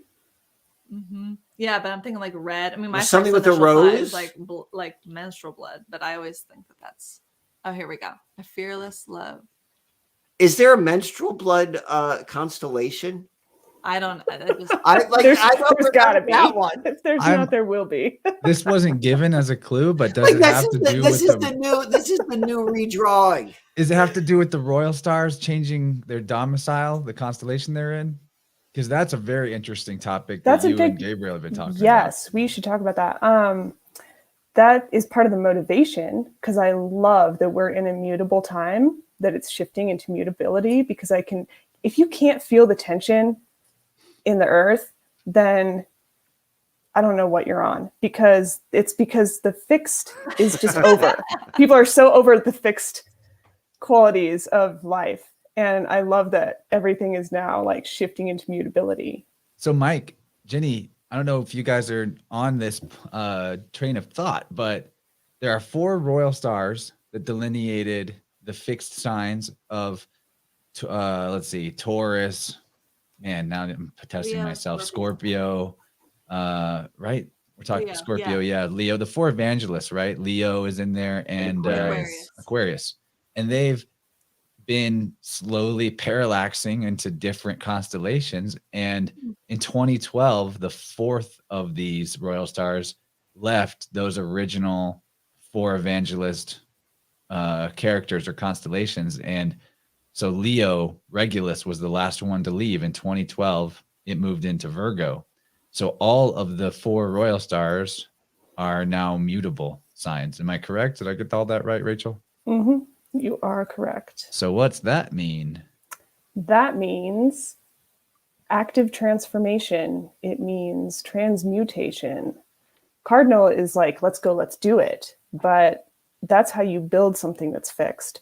So now that it's fixed, something else has to come. Now that you are stable, it's like all the even numbers in numerology, in tarot, in cartomancy, all the even numbers are stability. So it's from that place of stability that you can now create. It's now that we've done all this, now that we've got all this foundation, we can move forward from it. It might not be our favorite foundation because things are crazy, but this is how we create a new foundation, because mutable goes right into cardinal. Well, in fixed signs, I look at it as defense because you're holding your ground. Mutable has a lot to do with identity. And we do see that that's been more and more crucial, and especially after 2012, which makes sense because if Leo being sort of your character, Leo is the face or what you lead with in a way, then that moving into a mutable sign of Virgo, you're kind of, I always think Virgos are kind of defensive. So Virgo is defending our identity, and we see that with identity politics everywhere. That's just like a 2 cents, but this is there's something to this for sure. I see Leo as the heart. It's definitely that ruler. And I kind of see Virgo as like priestess energy. So like during Age of Leo, when we have all these like pharaohs and god kings and multiple cultures, it's like they're trying to get back to this like god king thing in Leo, but really that happens in Virgo. And Virgo is all about service, because it's not just about realizing that you're this divine, wonderful being. Aha, I am the sun. It's serving as the sun. It's making things grow. It's bringing things to life and to light in Virgo. So that's, to me, that's really exciting, because it helps people get into this new age of Aquarius thing where we're a bunch of we're a bunch of magicians. We're a bunch of magical, wonderful, incredible beings. And it gives us the opportunity to do that if we can see ourselves that way. And that time of year for Virgo has a lot to do with like falling in love too. It's a very, very common thing. You see people pair up around that time of year. And so anyway, maybe it is the time for us to fall in love with life properly and not be just sort of fighting against it tooth and nail the way the previous age sort of went. Yeah, life is my religion. That's what I like to say. What if the meaning of life was life? What if we just solve that one and move on? Yeah. So Mike, Jenny, where are you at? This has been a lot. Sorry, we have a kitten. She's throwing things around. Mine's been banging on the door trying to get in, so I get you. So it's interesting because what I was most intrigued by was the idea of the stars, looking at stars as point of reference points as opposed to planets, and then putting that the star, just like the whole thing which we were just talking about, like looking at stars in constellations and being able to move from constellation to constellation. Like that's an interesting idea to me. Just like I'm like, okay, well that changes at least for me the way I think of the heavens. And well, what's weird is some stars parallax and some don't. And again, and so this goes back to like the point I was talking about in the beginning with the moon, which is there seem and to the point about moving past mythology, and to what you were saying, Chance, about what is it is, what's truth is like, just what are we looking at and what are the dynamics of what we can see. And so all of that's really is interesting. And I always go back to this. Like I talked about the moon. It's like, I don't know what the moon is. And I'll say the same thing about planets, because there are certain schools of thought that say like, yeah, the planets, they're like, you don't want to, this is the problem, or the planets, like you want to get that out of the way. So if there's a truth to that, if that is an accurate thing, or if that's a good piece of advice, or even if you just want to follow that advice to see what happens, well, then that means you're going to be following the stars relative to each other, which is exactly what you're saying. So that's what I was thinking about. Like, what you got me going down a different mental path. So I appreciate the inspiration. And what came up for me was like thinking about too, like shifting our understanding of these stories. So like the story of Leo, the story of Virgo, and how when the stars are moving from one constellation to another, like changing from fixed to mutable, like at the same time, like our understanding of what Leo means, our understanding of what Virgo means is also changing, right? And that these aren't like fixed, like fixed, but these aren't like these rigid lines of understanding what the constellations mean, and that they're evolving as well, that those stories are also going through this transformation, just in terms of what those signs represent. That's beautiful. So we're in conversation with the archetypes. We influence them, they influence us back. Exactly. And that is everything to do with your idea, Michael, of inner world leading outer world, or outer world leading inner world, or it's our the inner same and idea. outer world dancing. Speaking of dancing, capoeira master Gabriel is joining us. What's up, Slick Dissident in the house? Now we've got a full party on the screen. How you doing, What's man? happening? It's nice to put a face with the name. You would love Gabriel's YouTube channel. He just did a revisioning of an amazing analysis of Marvel's Avengers films and the movies that led up to them, corresponding each to one of the major arcana, and it is awesome. Well, I know I recognize the name Slick Dissident. So. Oh yeah, Mark Steves told you about him in your last handbook for the apocalypse. I know. Right, exactly. Do you go by Gabe or Gabriel? What do I call you? Whichever you prefer. All right, Gabriel, where are you out of? I'm in Indiana on the 40th parallel. Where in Indiana? Warsaw. On the 40th. Sorry, say that again, Gabe. Warsaw, Indiana. Warsaw. What's going on with Poland right now? Because there's something going on, right? Yeah, they're putting that out in the news. So the reason I bring that up is like obviously like all the residents, and so where you are has a Polish residence. So I don't know. That's what pops out in my mind. I'd be curious. There's something going on with Belarus. Huh. Belarus and the Polish border. There's a standoff. I'm clueless. I don't watch the news. Well, that's smart. I watch it for entertainment, not for information. But it's interesting that I just saw that story yesterday, and now I meet my friend who is in Warsaw, Indiana. Yeah, man. Mike, I'm a huge fan. Well, thank you.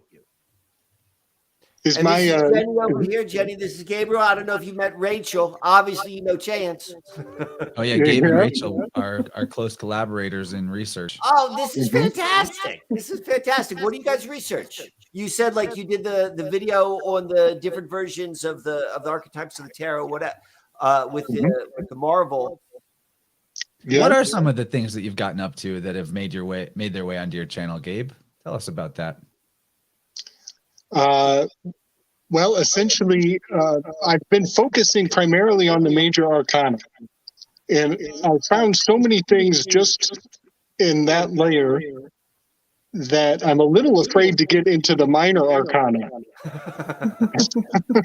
Because Jenny and I would like to talk the language of tarot. Can you share with us just one thing? I know you've done all this sort of, but if there's one thing which you just want to share with us, which your research has unfolded, I know we'd both be fascinated. Yeah. Well, one thing I'm starting to believe is that the major arcana represents royalty, and those who are unique or genetically superior, if you will, and that the minor arcana may represent the numbered people, the mundane, the worldly. What do you think about that? Walk me through how you got there. What was your journey to that? How did you figure that out? Well, I'll just say the minor characters they tend to look like workers or peasants. Okay. That's a big part of it. The royal cards could be the royals, and the major arcana could be like the gods, so to speak, too. Another way to look at it. 3 levels. Yes. Okay, I'm gonna go in real deep and real crazy. How's my sound? You're good. Okay. So it involves a little bit of gematria. Okay. And so if you take AD you get a 1 and a 4. If you take AM, you get a 1 and a 4. So Adam is a 1-4-1-4. If you take Eve, EVE, you get a 1-4. If you take Snake, you get a 1-4. So this is 1-4, 4 times, gives you the 56 cards of the minor arcana. And Adam, Eve, and the snake were all cast out of the garden and sent into the mundane. And so that's what the minor is. The minor are all of those that were sent down, and it's encoded in these, and that's what the 314s. And they're at the mercy of the Wheel of Fortune. You're going to go there next, right? I hope. You got it. Wheel of 14. Wheel of 14. Or 410. Is that the number of Wheel of Fortune? No, it's 10. But when you say fortune, you're also saying 410. Right. And 4 plus 10 is 14. Yes. And I believe the way that I set up my major arcana, the Wheel of Fortune is on the equinox on the right-hand side, as though it were the gate, eastern gate of the Garden of Eden, and that is where they were cast out. That's where the minor arcana spilled out of the garden. And there's the 4 royal stars, or what they previously were housed in anyway, not anymore.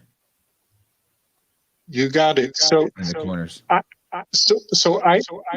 have a really elaborate story that has to do with Lilith as the first mate of Adam.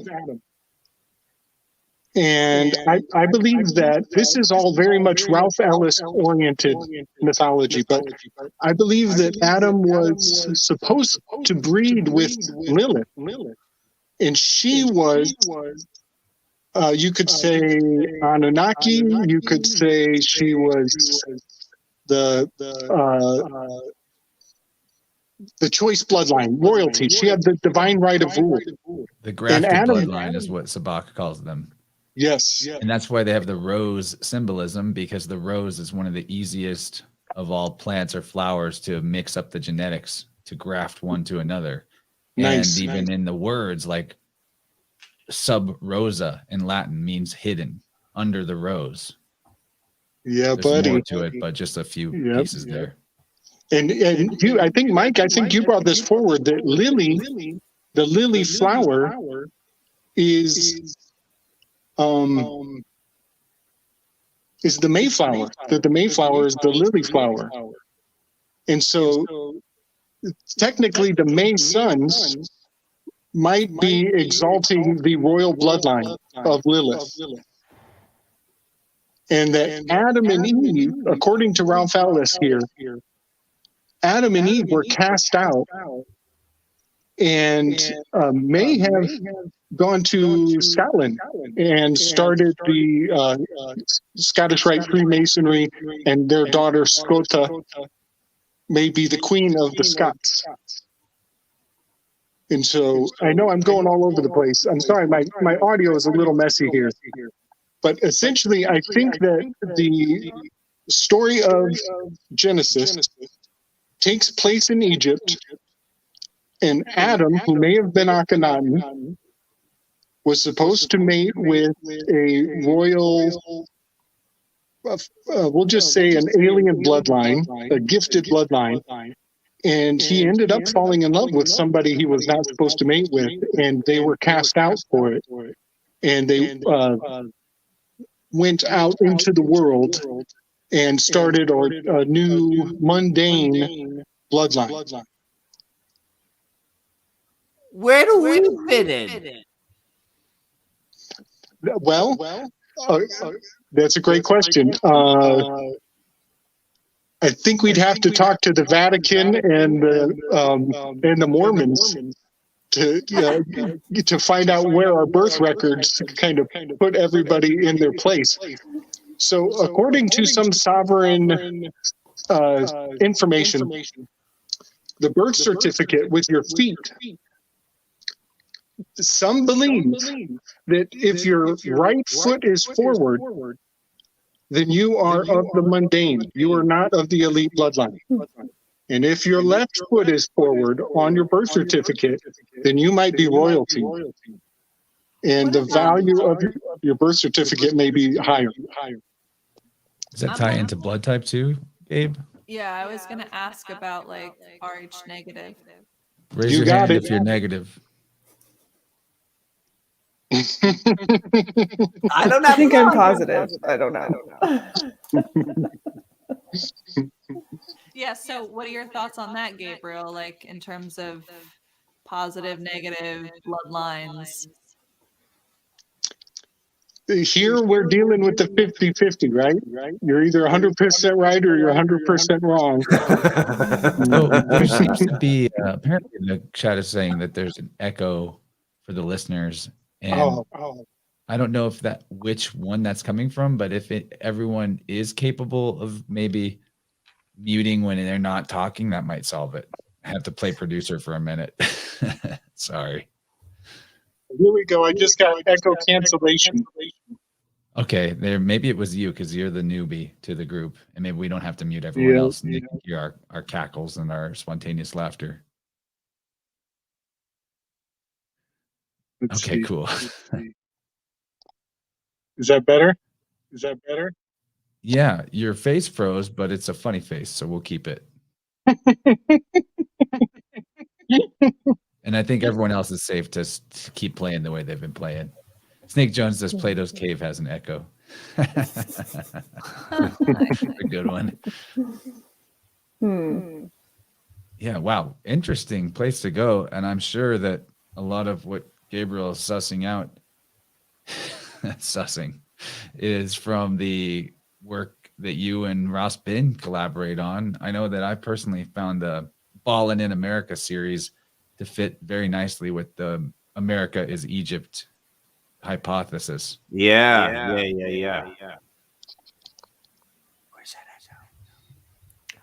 I don't know. We can't hear it. They say it's on the listener's end. I can hear it. We got the echo. I can hear it. Oh, crazy. Well, maybe it's Gabe. I can't hear it. Why would it be that I can't hear it? I'm the one that needs to hear it. I'll step out and I'll come back. Okay. All right. So anyway, we haven't heard from Rachel for a minute. We'll kick it to you in our panel discussion. I think it's interesting and it would be interesting to know what all the bloodlines are. I think it's fascinating because I like ancestry and that type of thing. I think it's really important. That's part of why I like to change the narratives. But I do think it can also be a narrative trap. That's kind of like the whole starseed thing. Like, it's fascinating. Like, as within, so without. Of course, your consciousness is going to seep through somewhere. And if you're aware enough to know exactly which point of the heavens that filtered through, that's incredible. But I think the only point to know anything of the past is to work with it now. Because I met people who, they do all these past life regressions and then they live in that space. They're like, well, I was this thing. I'm like, okay, you were that thing. What are you now? How are you using any of this? And that's just my practical side. I follow sidereal more than I do tropical, and that's my Capricorn moon. I'm like, it needs to make sense. It needs a use, and it needs to do something. Otherwise, why know it? You're just going to distract yourself ultimately. But that is part of why, bringing up Lilith again, when I was looking through all of these archetypes, I grew up in a religious home, with Jesus. And now we're talking about this Christ consciousness. And it was really important for me to explore the Magdalene, because that's how I could integrate that.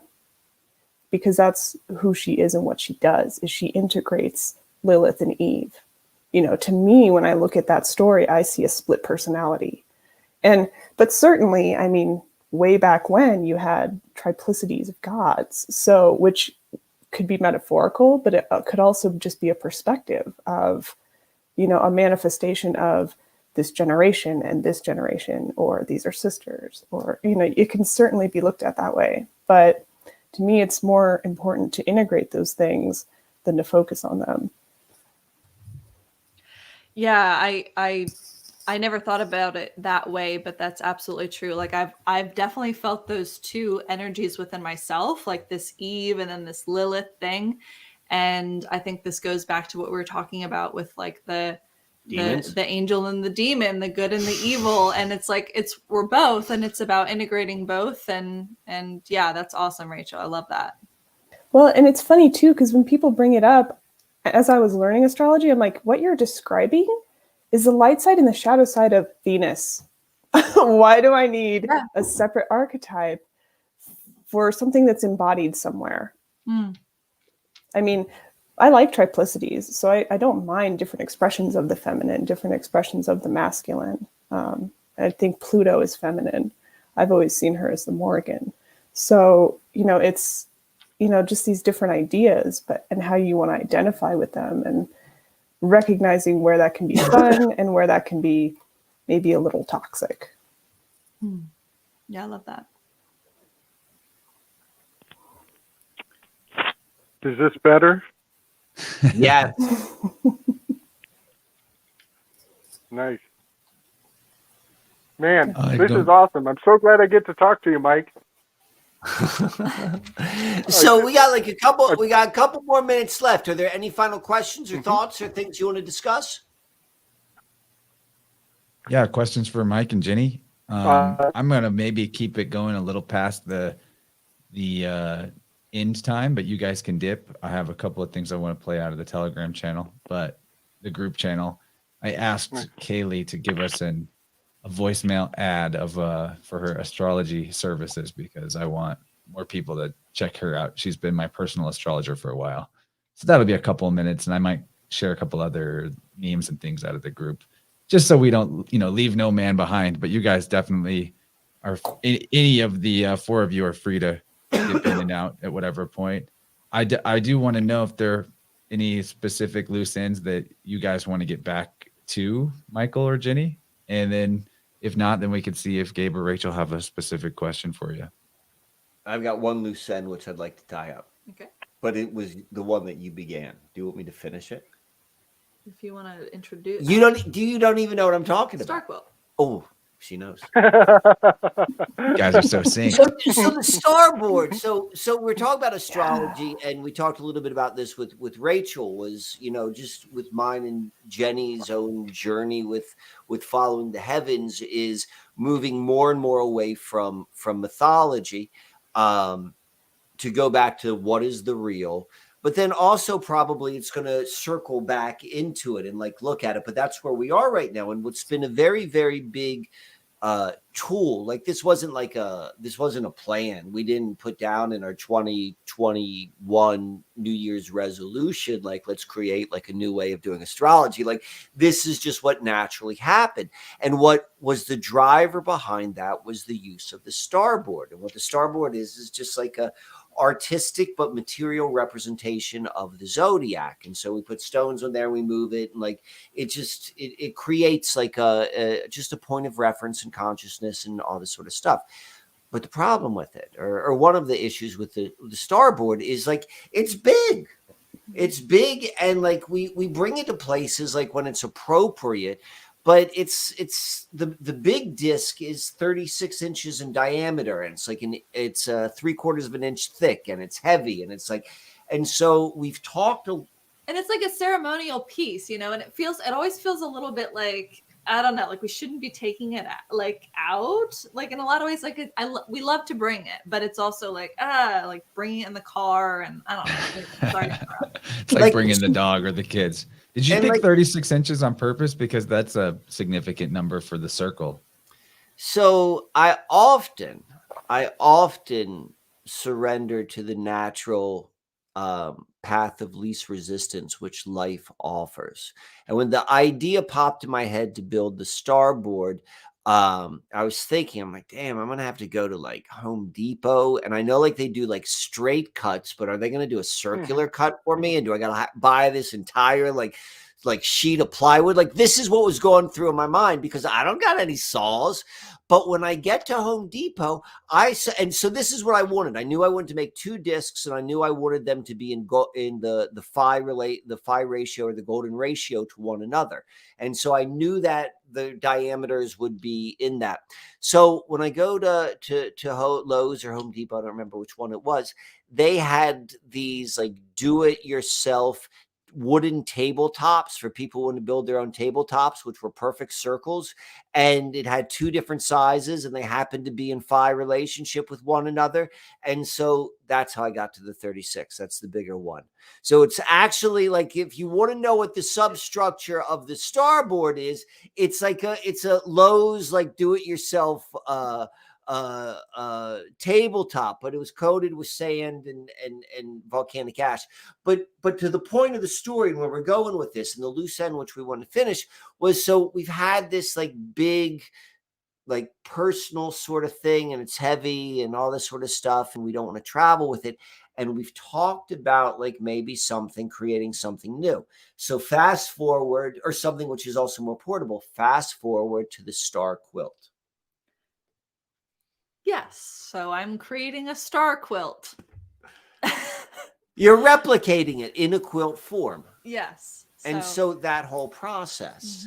and just like everything, like the difference between, like I'm thinking a lot about like the symbol, like just like the symbolic fashion of sewing or weaving and what this is, and like, you know, just like the different materials, because what I have experienced is like when you invent your own rituals, you invent your own ceremonies, but it's based upon something which you understand, or something which is, you know, objectively bigger than you, the heavens, like you start working at a different level, like, you know, not like we're orchestrating the what's happening on earth behind the scenes. I mean, maybe a little bit, but when we change from like one form to another, like, you know, what's going to happen? That has me very interested and curious, and you're going to use it in your practice, but it travels easier. So that's what you asked the question, Chance. You asked Jenny, what has she been doing creatively? And that's, you know, you're in the middle of that process right now. Well, and I'll say too, is that also we've had people ask us how they can make their own. And we do have some friends that, you know, just that are crafty and that are making their own as well. So I think that because the Starboard has been such a powerful tool for us and really transformed our relationship to the heavens, is my hope is that people will just make their own and have this be like their way of personalizing it. And it really does change the way that you experience these changes. And already, even after it's been like less than a week that I've been actually, I mean, there's a little bit of like planning, but it's already, there's been new understandings that have been really, really nice to experience. And yeah, hopefully we can like, I don't know, like I'd like to have like a template or something that people can just download, and so that they know the measurements if they want to make one that's just like, you know, yours, that they could have that on the website. So stay tuned for that. If anyone would like to make their own, to do their own ceremonies, to connect. I mean, we connect at least once a week on like the turn of the moon.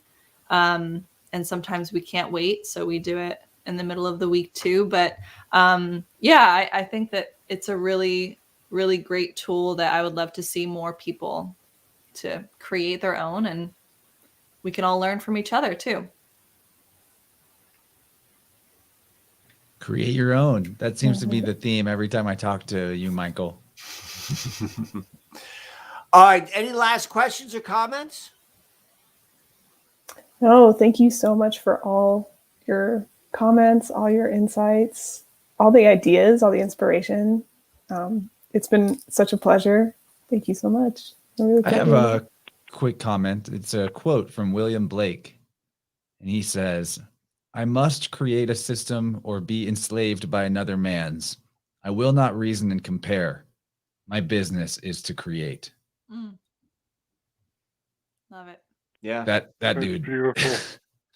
Yeah, I mean, I think that's literally, at least I don't know if I've ever heard that quote, but the way I've always approached it, if I don't create my own system, I am in someone else's system. Some systems you can't help but be in it, so you better understand it the best you can. But like the more you can create your own system, like you're the ruler of your system. You're the sovereign of that system. So Yeah. make it beautiful and fun and original. That's my thought. But based upon something which makes sense. So good. Well, I'm going to keep Nice. this It's train been going great a to little meet you, longer. Mike and Jenny. Likewise. Yeah, I really want to learn more about your tarot and breakdown and analysis. That sounds fascinating. And Rachel, thank you for coming on, and I appreciate everything that you shared too. I feel like I learned a lot from both of you, and you too, Chance. So thanks so much. Thanks. I learned a Yes, ton you from guys. Gabriel and Rachel. The community around the show is so helpful. They give me they do research that I don't have time to do and sift the wheat from the chaff all the time. So appreciate everybody out here.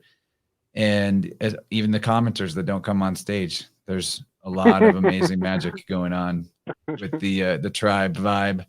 And watch out for Gabriel on My Family Thinks I'm Crazy. That'll come out soon. Oh, definitely. That's Nice. awesome. Awesome. I talked to Mark today. Yeah, Good. he's a good All right. kid. We got to get him out here too. But Mike, Jenny, if you guys want to drop, definitely feel good about it. I'm going to play a couple of things out of the voicemail line before I wrap up. Excellent. Thank you for having us, and I hope to come back on some other time. Yeah, thanks. Oh yeah, for sure. And Jenny, I want to get you on an InnerVerse, so we'll be in touch. You got to get Jenny in and go hear her stuff. You're gonna like that. Not have me like blah blah blah. We will. We'll do that too. All right. See you guys. See you. All right. And then there were two. So I'm going to play. I asked Kaylee to send us this voicemail today because I want everyone to be real clear that she's providing astro services. So if you all have a few minutes to listen to her pitch, I haven't listened to it yet, but I'm sure it'll be good. She's been a very helpful character for me in my journey learning about my chart. So I'm going to play this and we can sit back and type into the comments and hang out. So, also, speaking of astrology and tarot and divination, my name is Kaylee, and Chances dropped my name a couple of times on a couple of shows now, but I figured I'd give myself kind of a proper introduction. I am officially offering natal chart readings for people, and if you are if you're a member of the Telegram group, I'm actually giving you a bit of a deal. I'm doing them for $80 for a 1 hour reading, either done live or recorded and sent to you. And my style of astrology is a little bit more evolutionary astrology, so modern Western, using the tropical zodiac and focusing on nodes, Pluto placement, uh, things like that. But my main goal when doing a reading is to A, show you your magic, and B, highlight a pattern that I see, uh, one of the major kind of story arcs, some of the challenges associated with that, and how you can move past them in an empowering way. It's my goal to leave you feeling empowered and like you can take action towards these things. Something I've noticed with astrology that has really helped me a lot in my own personal journey is that every crazy thing that I've gone through is actually reflected in my chart in various ways. And it's helped me make sense of a lot of the craziness and a lot of the weird, I guess you could say, a lot of the trauma too. And what's beautiful about that is not that it's like set in stone that crazy shit's gonna happen, or that it was karma or fate or whatever, but actually that there's a deeper purpose to it. And I really truly believe that part of that deeper purpose is to help other people through their crazy stuff. So here I am offering my services. You can find me. I do have a YouTube. It's Kaylee Berkana, spelled Kayleigh. Berkana is Berkana. And I'm actually going through a bit of a rebranding right now. So that is how it is currently, but it may change. And in the meantime, you can find me on Telegram in Chance's group, the InnerVerse group. Alternatively, I will have an email down below. So hit me up for a reading.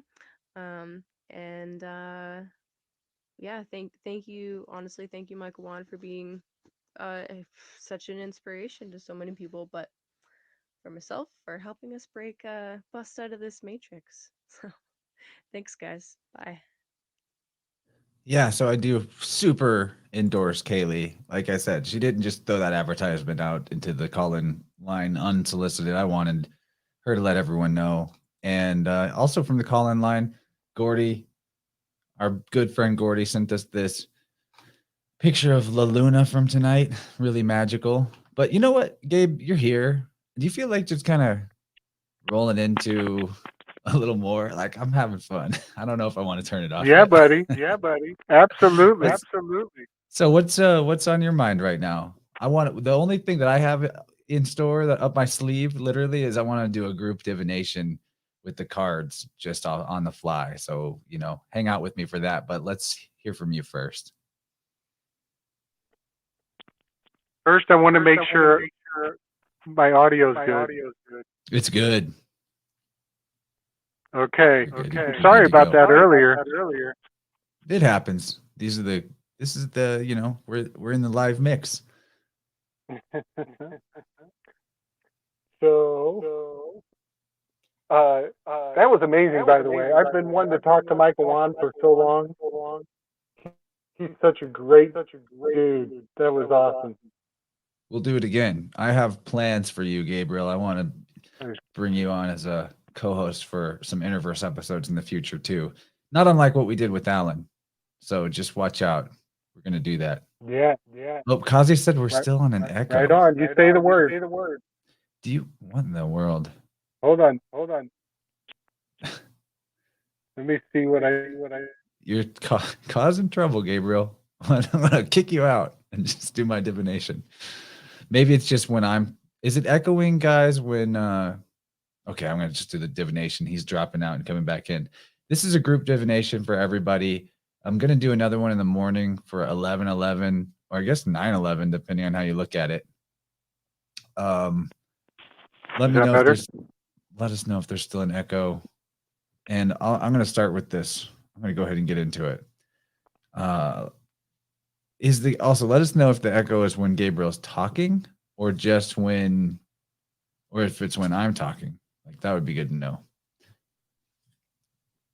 But anyway, let's look into the energy for everybody right now that's in the stream, the group. We're gonna tap into the universal flow state here and ask the oracle, the universal oracle, what's up through the I Ching and the tarot. I like to mix those two systems, bring the East and the West together. The chat's asking you to say something, so we'll know if you've got the echo, buddy, and they'll tell us.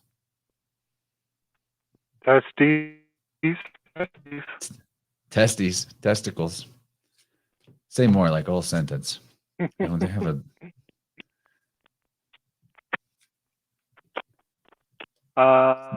Pete and Repeat were on a boat. Pete fell off, and who was left? Oh yeah, me and yeah, there's an echo. Okay, so all right, everybody listening, this is for you, a card for you, and the card says no echo now. Alan says that's good. All right, so the first card is oppression. All right, this is one of the tough ones. We're going to talk about this. Oppression comes from the dynamic of the joyous over the abyssal, which seems like a very opposite thing. But what it is you're supporting the multiplicity of perspectives, or the multiple incarnations of life force energy with your unconscious, the deep waters of yourself. So that the reason why this is an oppression energy is because it's the super ego psychologically. It is the voice of the crowd that is in your head, but you don't even realize where it's coming from, and you think it's you. And so the idea of oppression, you have this picture of this being surrounded by shadows, holding and guarding their own light.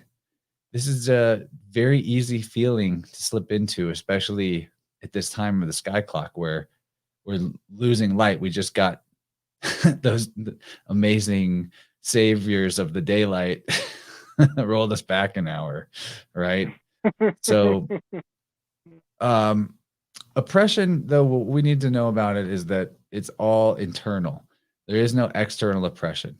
And we're going to look at the way that this goes from with another card, but we're going to put sandwich in the middle some tarot cards for this divination. So what we're dealing with right now is how to view and how to move past and through the psychological dynamic of oppression, which it seems like a scary or a bad card, but what the truth is that this is one of the best obstacles that we can face and the best shadows that we can integrate, or strongest for us.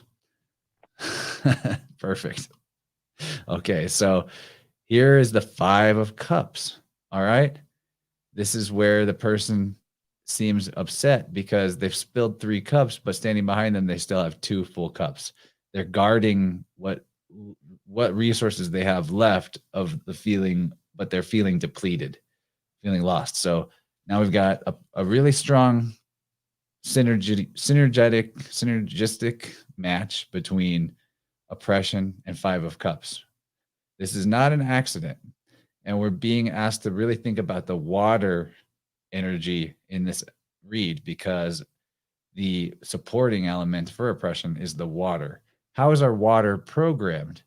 You know, why is this person feeling so upset about the spilled cups when they still have two? Our water is programmed with our perspective and the story that we put onto it. So anxiety, even when we think about the feeling in our body of anxiety, is it really anxiety, or is it anticipation, excitement, heightened energy that we've interpreted as anxiety, as displeasurable, as bad? Or is it just off balance energy that is trying to clue you in to something that needs grounding? Is it really anxiety with this psychological dictionary definition attached to it? So the key here, I think, that we might see going forward is relating to this idea of story. So we're going to do another card from the tarot before we get into the Snake says he felt some serious, intense anxiety this evening when he returned from hunting. I peered into the unknown and it startled me a bit. Yeah, that's good. Yeah, I know what it's like to dip your toes into the unknown for a minute, the infinite. The infinite's big. It is scary. It is the infinite multiplicity of possibilities. It's like you don't know what's going to happen. It's easy to feel oppression whenever you dip your toes into the larger reality, if you interpret it as such, because the larger reality is about surrendering the belief that we have some sort of egoic control over life, and getting into the only thing we can control, which is really perspective, and which is what creates our vibe. And we're going to flow through the changes that life force energy is moving through seasonally, externally, no matter what. So are we riding down that river like we're on an inner tube, or are we flailing and drowning as we go? Or do we see where the cliff is coming up and there's a waterfall and we get out of the river and climb down the rocks gracefully? Or do we, kicking and screaming, crash into the rocks below from a big fall? So this is good. We're transmuting the idea of oppression. And here we go. Wheel of Fortune. Whoa. Wow. That's on point. It is on point. And Wheel of Fortune, what is that about? What let's kick it to you, Gabe. What's your read on the Wheel of Fortune as the next card in the sequence? That's pretty amazing. So we kind of went into this with that 14, but we also, the W and the F of Wheel of Fortune in ordinal, reduced ordinal, that's a 56, a 5 and a 6. And, you know, it's got the 4 corners, the 4 seasons, the 4 winds, and it also encodes that turning, that changing, the turning of seasons. You know, that rotas is written on the shield there. That's amazing. That card came up twice in this episode.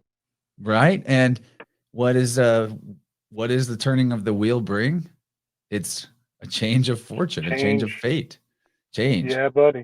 So it's a very useful perspective to bring to the idea of oppression, or the 5 of Cups where there's a spill, recognizing that time is a great healer and eventually there will be renewal and transition. You know, fortunate happenstance is guaranteed in life, because at the end of the day, even what seems unfortunate was showing you somewhere that was stagnant that needed change. Death is always the precursor to new life. So Wheel of Fortune is about expansion, progress, favorable karma, right? I mean, it could also be a shakeup in a negative sense, but I think the real read that we're getting here is just that, you know, keep going, because there's going to be something that follows. The Wheel of Fortune turns, and there's no reason to feel stuck in oppression energy, right? So we're going to do one more card from the tarot to think about, for fortune. What's the wheel turning to for us? I'm sure Gabe will return, maybe.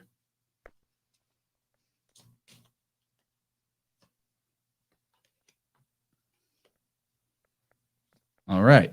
So I'm going to read this reverse because that's kind of how it came out. I know it looks like it just twisted it around.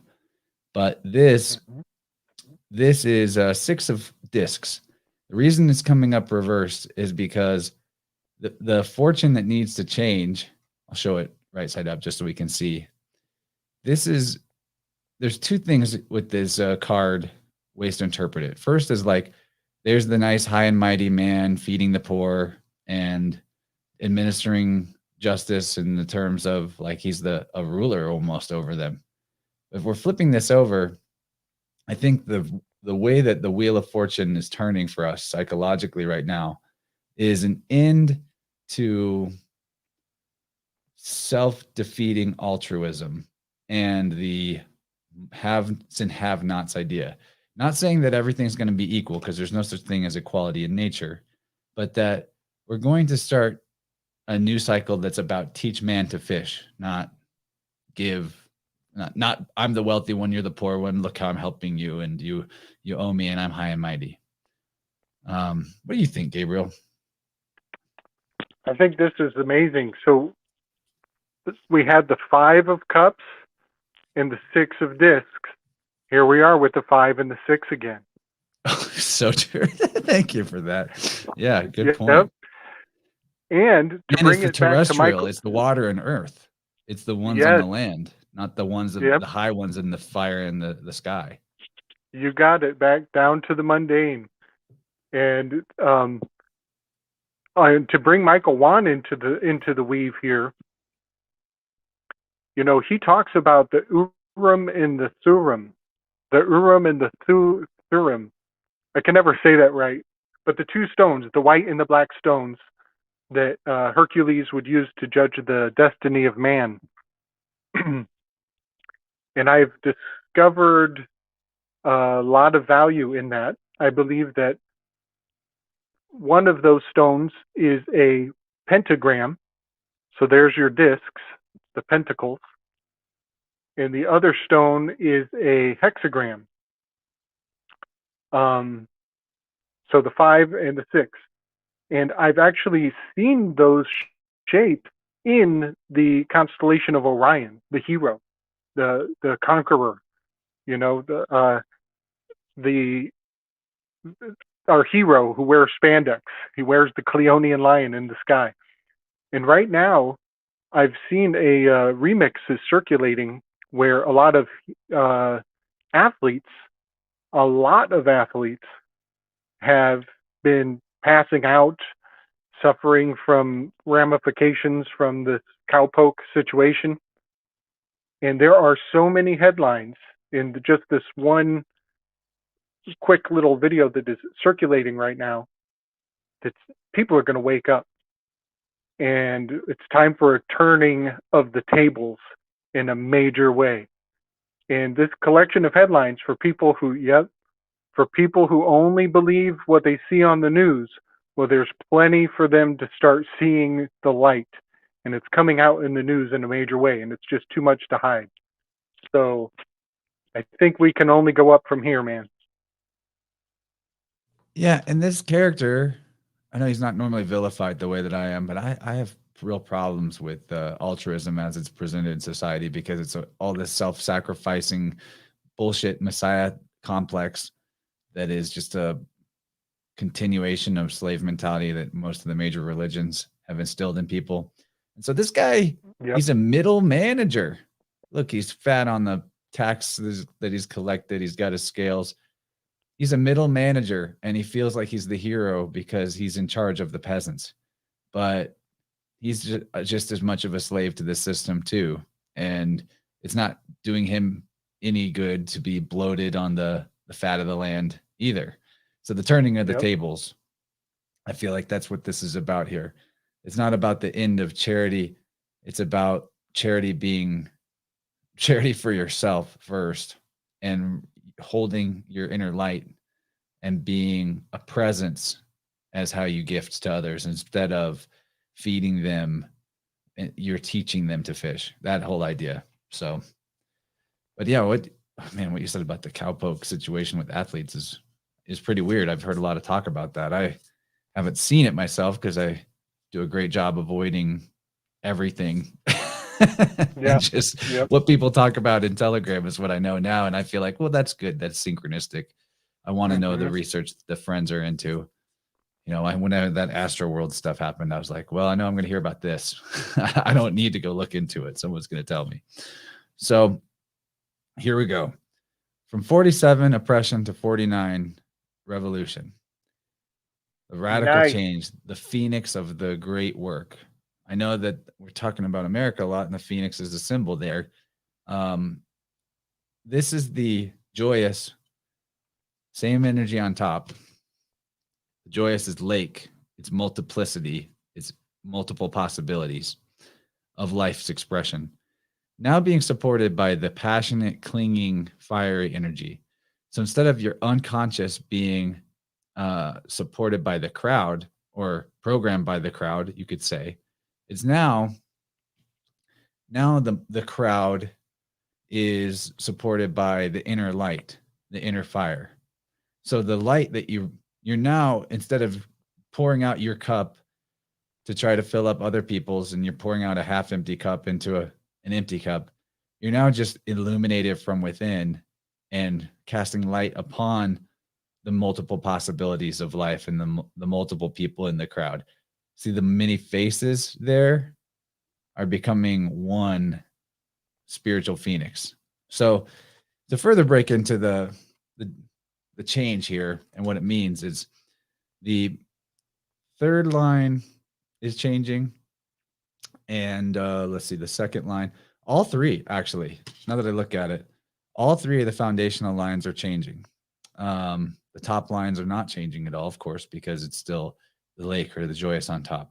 So what this is saying about the dynamic of going from oppression to revolution is that first we close our root chakra, as in we self-contain and hold our own life force energy at the root. We clench our sphincter, you know, like we no longer let that energy leak out of us through fear of survival. We know that we're supported on this realm, and that the opportunities are limitless, and we will find our way. We open our sacral chakra. We open to express our creative energy. That doesn't mean I think the closed root is also maybe saying that we retain some aspect of that, but we need to open in a sense of like create things, create children, create. That's the open line. And then the third line is going from open to closed. So will, solar plexus, golden light, that treasure chest area, closed, self-contained. So contain our own root chakra energy, contain our own solar plexus energy, express our creative sacral energy. That's kind of where it's at. And then the top lines are just closed, open, meaning the crown chakra being open. We're led by the spiritual forces of the cosmos and synchronicity, rather than making every decision from a stance of knowing what it is that is best for us. We know what's best for us through that dynamic of supporting at the root below, protecting our inner fire. So anyway, that's a cool one to go from oppression to revolution. And I'm trying to think if there's any numerical synchronicities. There are. You're talking about 56. 4-7 is the same number as 56 if you add it, right? Oh yeah. Yep. Comes to the 11, reduces to the 2. Nice. Yeah. Anyway, there's probably more syncs. I wanted to do that little divination for us, though, to help us with the idea of oppression energy, and realize that it's the idea that we need to like do everything for everybody else and feed them our life force energy that's causing us to feel oppressed. And that if we set the tone ourselves by radically protecting our own health and creating the right boundaries for ourselves, that's going to turn the wheel of fortune. It's going to cast the middlemen out of their roles of prominence and power. It's going to spark the revolution, or the really the internal great work. Turn us into the phoenix. So yeah, what's up, Gabe? What do you got anything for us? Well, it's kind of amazing because I did a huge leaf burning today, and a huge, like immense amount of leaves. And so I kind of feel like, you know, I had just done a leaf burning collection of these leaves 3 days ago, and then the wind blows and all my work is covered over again. I felt oppressed. So I got off my ass. I went out. I collected all the leaves, huge pile. And so then I put it all together, and I'm burning it in the fire pit. And I've got a cup full of gasoline, and I'm releasing the phoenix and listening to a presentation about water and about the storing of trauma, and the fact that we are water, we are memory, and to honor our ability to self-cleanse. And so it's just kind of amazing because this read that you're doing is kind of like builds into my entire experience there with the leaf burning today. Because at the end of this little presentation on water, I was in tears. And I was thinking about, you know, the water of my eyes and the water in my nose. And I was literally having like a small little cleanse and a little healing of trauma in that experience. So I just got to put that forward, that your read was like capturing the vision of what my experience of the day was today. So that's really powerful. Yeah, the water, the programmed water being purified by the fire, by the light. Yep. Sunlight kills the bad stuff in the water or purifies it. Does that to crystals too. And I was right next to the lake here too. It's pretty cool. That was a pretty good read. It hit home for me, as it always does with you, Chance. That's neat too. That the other thing I thought of is that 47 is reduces to the same as 56, giving you 11. 5 plus 6 is 11. 4 plus 7 is 11. And 49 with revolution is 13 when you reduce it, just like, which is 4. Just like 2 plus 2 of the major arcana is 4. So you're going from the minor arcana oppressed to the major arcana rising above. Rising up. Yeah. Yeah, man. Going through that wheel of fortune, turning Rise into up, the higher realm. Yeah, the first shall become last, or whatever. The meek inherit the earth, that old thing. That's right. The Muad'Dib. All right. Well, let's wrap up. I gotta turn it off sometime. I just felt so jazzed from all this vibe ranting that I wanted to keep going, and I've got you here. We'll do more, though. Buddy. Yeah. Thanks for staying on late with me, Gabe. Anytime, man. Wait. We got a last minute share. Okay. Oh. A Daily Mail article that Juliana just shared over here. Let's see what it says. Are we living underwater? Researchers believe the universe. Oh no, my ad blocker. All right, all we can do is, I'm not turning this ad blocker off. Screw that. Anyway, researchers believe the universe might be a liquid superfluid. Are they talking about ether and just giving it a new name? That's what I think they're doing. Yep, same. Well, that's fun. I'll share this article in the chat for anyone that doesn't have an ad blocker to turn off their stupid ads. And we'll wrap it up. Love you all, homies. Gordy, enjoy your bathtub Epsom salt cleanse that you said you're doing. That sounds fun. And much love, everybody. Thanks for hanging in there late with us and just letting us continue to vibe and rant. Gabe, I love you. And everyone in the chat, love you. Chance. See you all later.